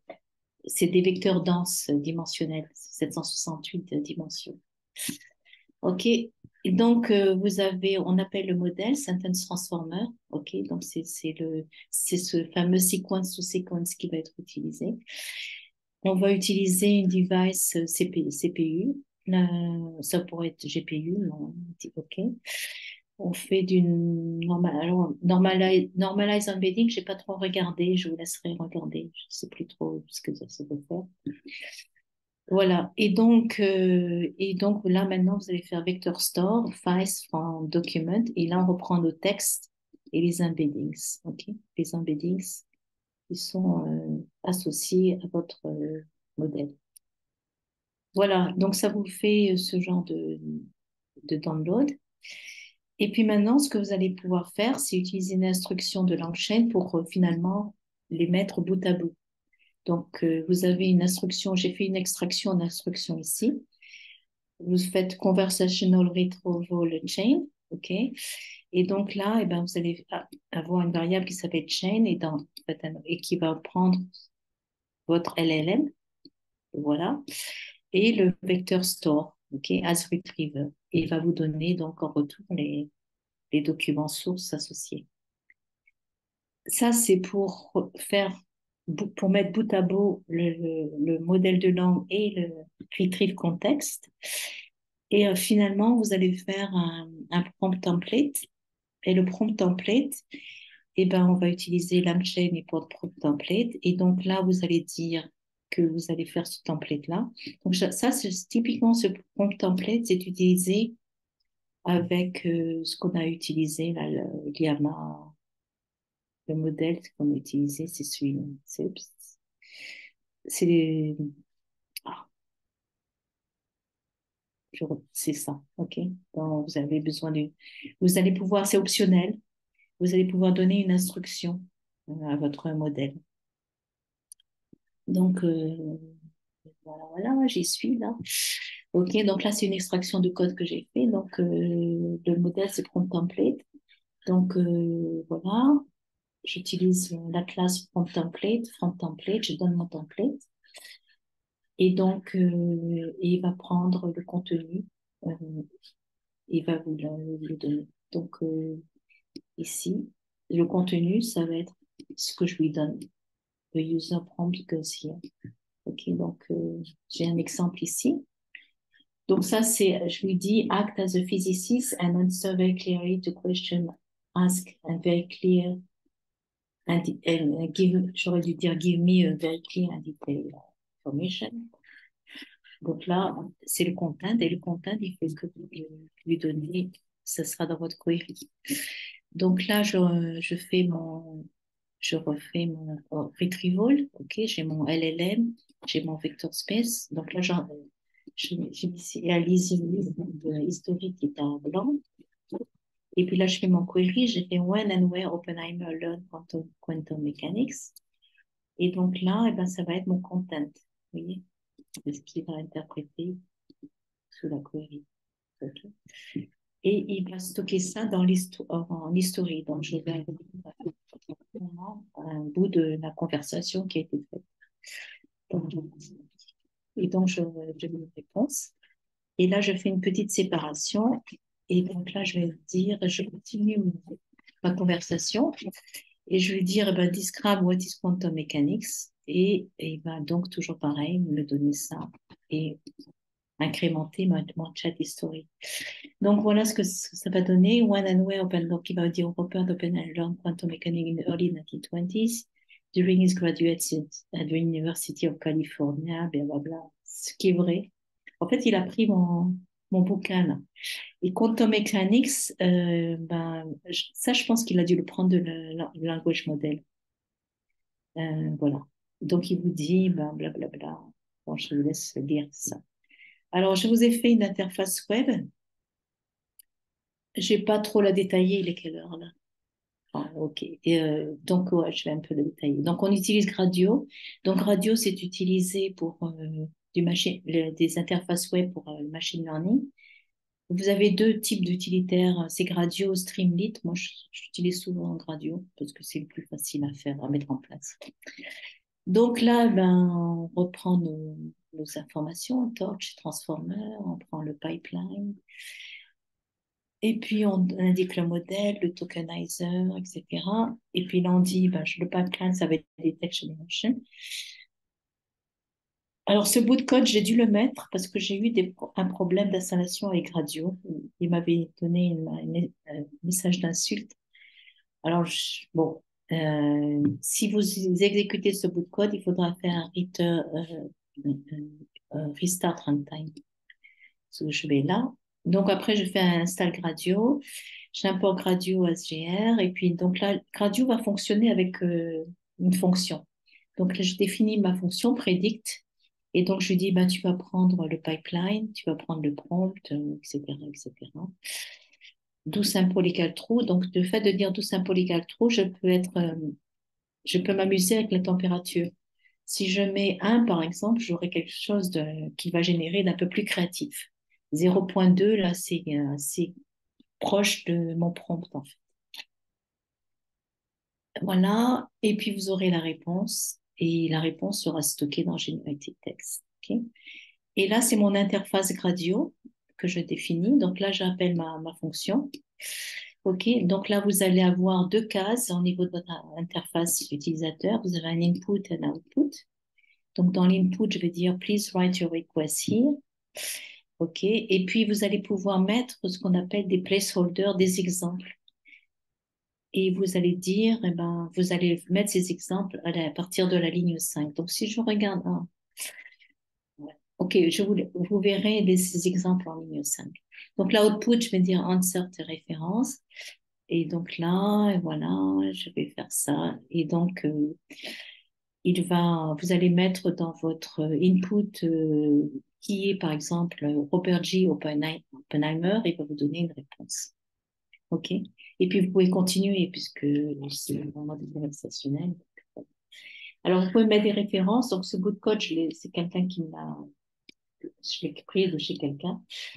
Et puis donc, ce qui est pas mal également quand vous travaillez sur cette interface, vous allez pouvoir mettre des donc, si vous cliquez, c'est des exemples qui peuvent être cliqués.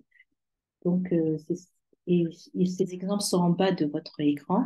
C'est pour ça qu'ils sont en ligne 5 ici. Et par exemple, vous dites ben, qu'il fasse une fonction Fibonacci, etc., etc. Et puis, pour tester votre modèle rapidement sans avoir à rentrer quoi que ce soit. Et le flagging, par défaut, je dis jamais. Alors, qu'est-ce que c'est que le flagging?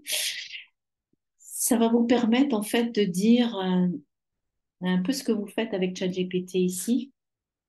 Ah, regardez, voilà mon prompt avec Dali. Donc, il vous a donné trois images. Et puis, j'aime bien celle-ci. Voilà. Donc, deux images avec un vrai personnage et deux images de ce type BD, par exemple. OK, let me know, il fait OK. Donc, bon, après, c'est pas une session sur Dali. Peut-être j'en ferai une, mais bon, autre fois. Voilà, voilà. Donc, si je reviens sur mon... Ah, OK. Donc, oui. Alors, j'étais sur le flagging. Oui, alors je voulais vous montrer, en fait. Je vais vous montrer ça. Je vais faire un nouveau chat ici. Je sais pas si on peut... Ah oui. Oui, vous voyez, vous pouvez lui dire ici. C'est ça le flagging. C'est dire oui, c'est bien. OK, provide additional feedback. Great. Output. Voilà. Donc, c'est ce que vous pouvez faire ici avec Gradio dans le plugin. Je ne l'ai pas testé, je dois dire. Donc, voilà. Avez-vous des questions? Je reviens sur le chat. Ouf, 7. OK. Je- OK. euh, OK.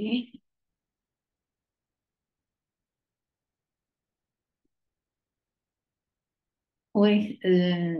C'est une base de... Ouais, j'ai un raccourci dans mon message. C'est une base de données de vecteurs, ouais. Face.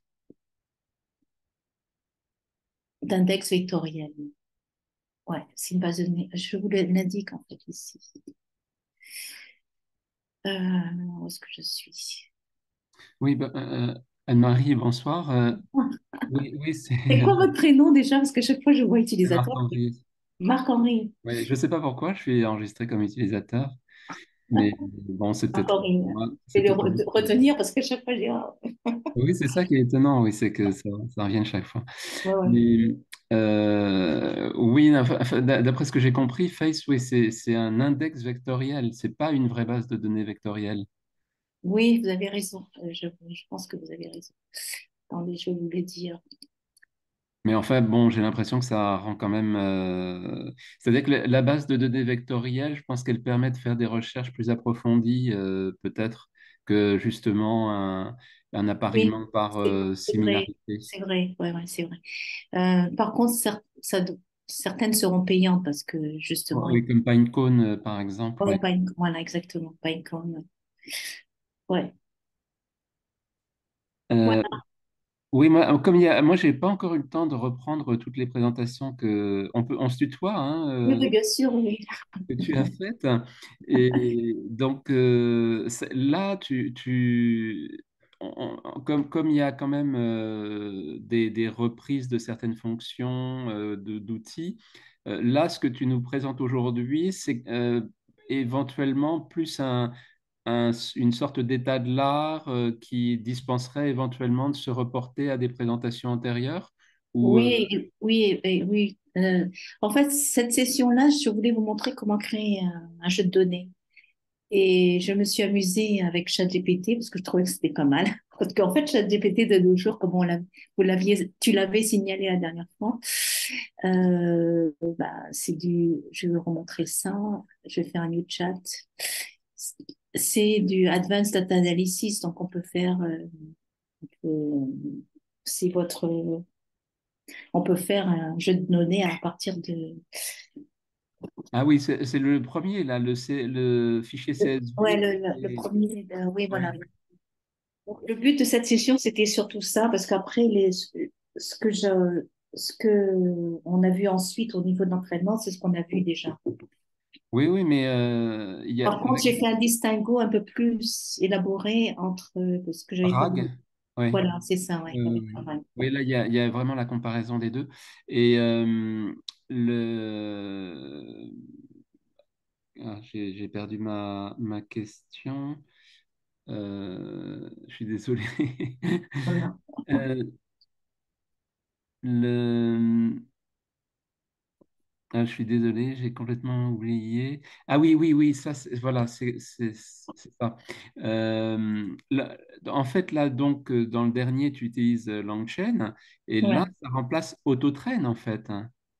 Enfin, c'est Oui, l'un ou alors, l'autre. oui, oui, c'est ça. Parce que, alors, de nos jours, il y a, de nos jours, si on reste dans l'univers GameFace, Oui. cela dit, je ne sais pas si tu te rappelles, la dernière fois, j'ai utilisé Axotol, je sais plus quoi, Axotel. Ah oui, oui, oui, ça me revient, oui. C'est encore un autre framework. Ah oui, oui, d'accord, oui.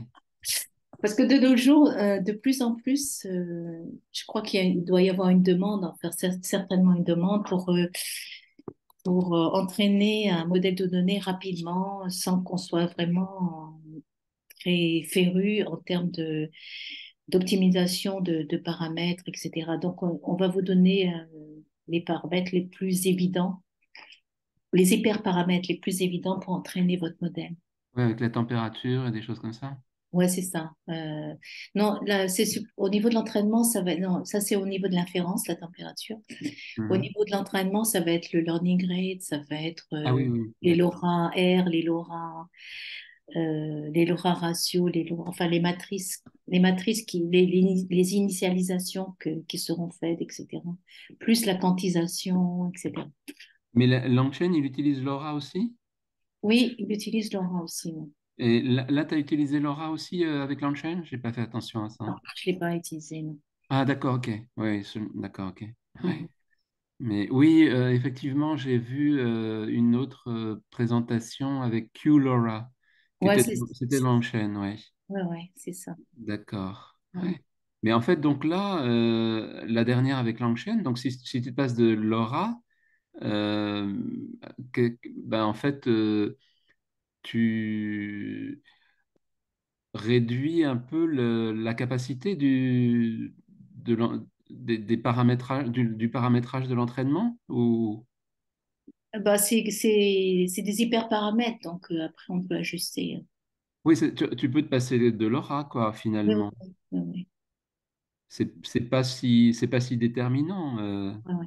Là, en fait, au niveau de l'entraînement, dans ce notebook que que je te présente là, on utilise un modèle déjà entraîné. Donc, en fait, il n'y a pas d'entraînement sur ce notebook.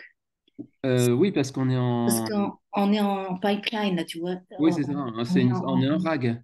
ouais, et puis on est en text generation. Donc là, j'utilise un modèle qui a déjà été entraîné. Mhm. J'utilise le pipeline de Hugging Face Text Generation pour qu'il me génère du texte. Et ce texte-là, ce pipeline-là, je vais le coupler avec mes documents. Oui, c'est ça, c'est pour aller... Oui, c'est ça, ben, c'est Ouais, le principe du RAG, là. c'est ça, c'est le Ouais, principe ouais, du ouais, RAG. Ouais. d'accord. Mais...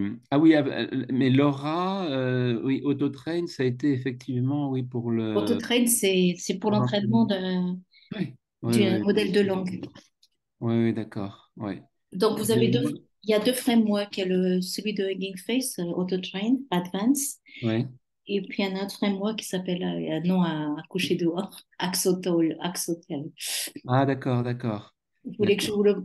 tu veux que je te le montre? Bah, c'est ce qu'on a fait la dernière fois, Ouais, non? c'est ça. Ouais, ouais, ouais. C'était voilà, ouais, fine-tuning Axotol. Non, je pense que je vais le retrouver. C'est celui-là.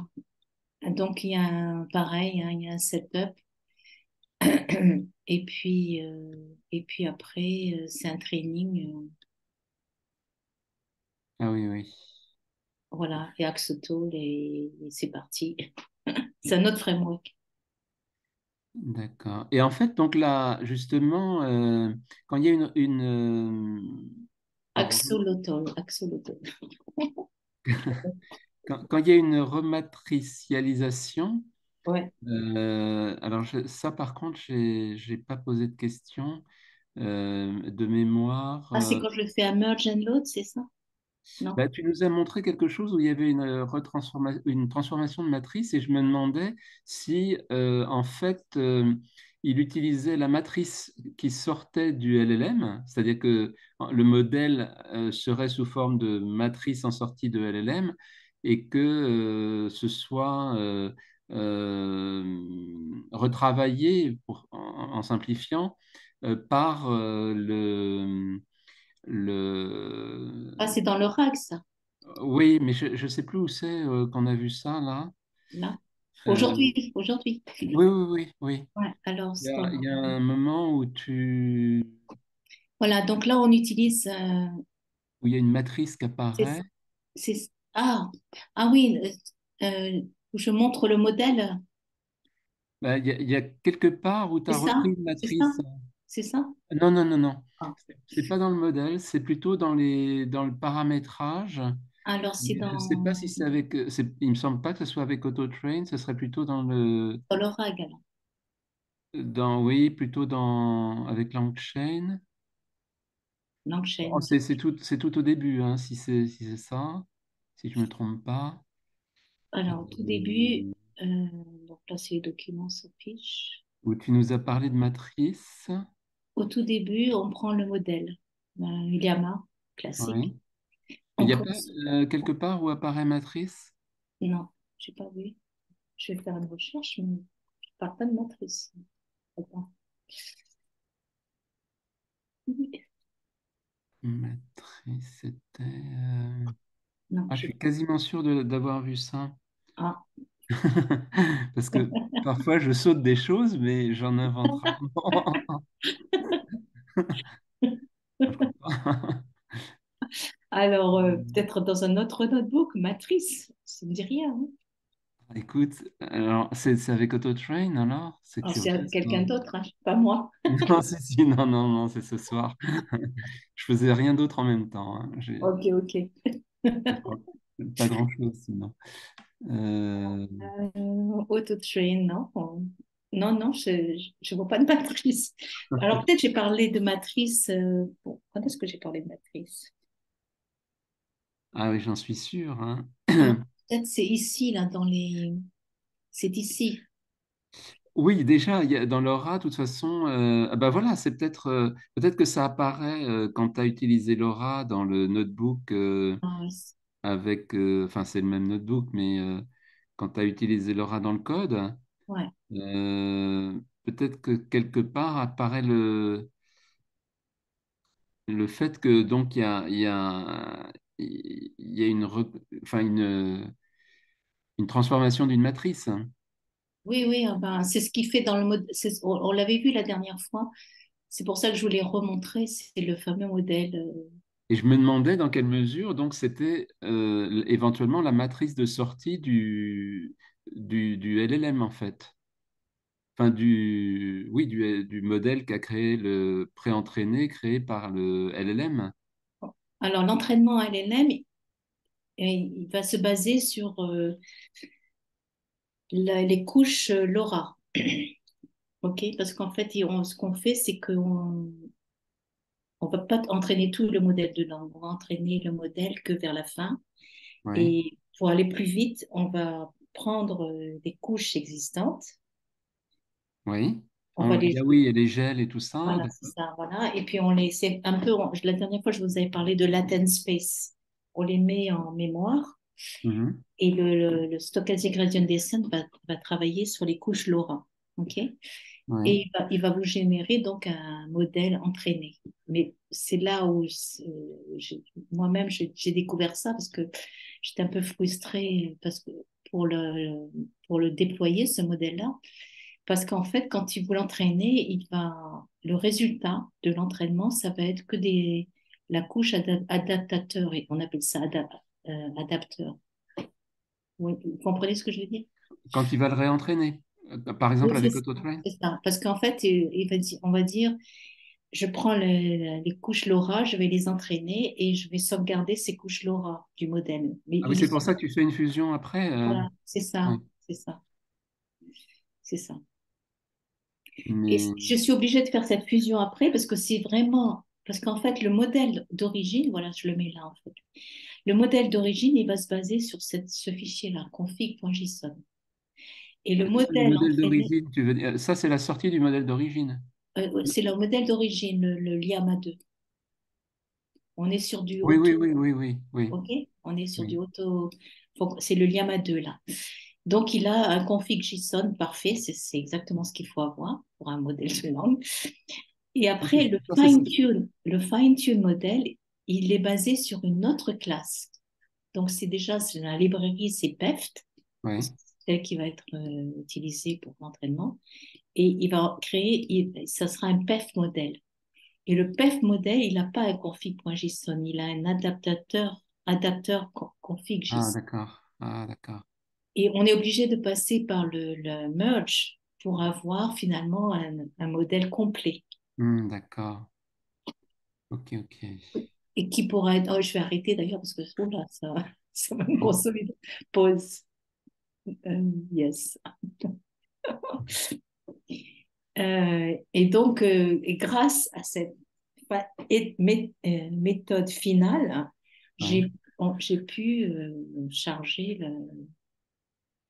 je peux Tu peux travailler visualiser. en endpoint. Donc là, je D'accord. suis.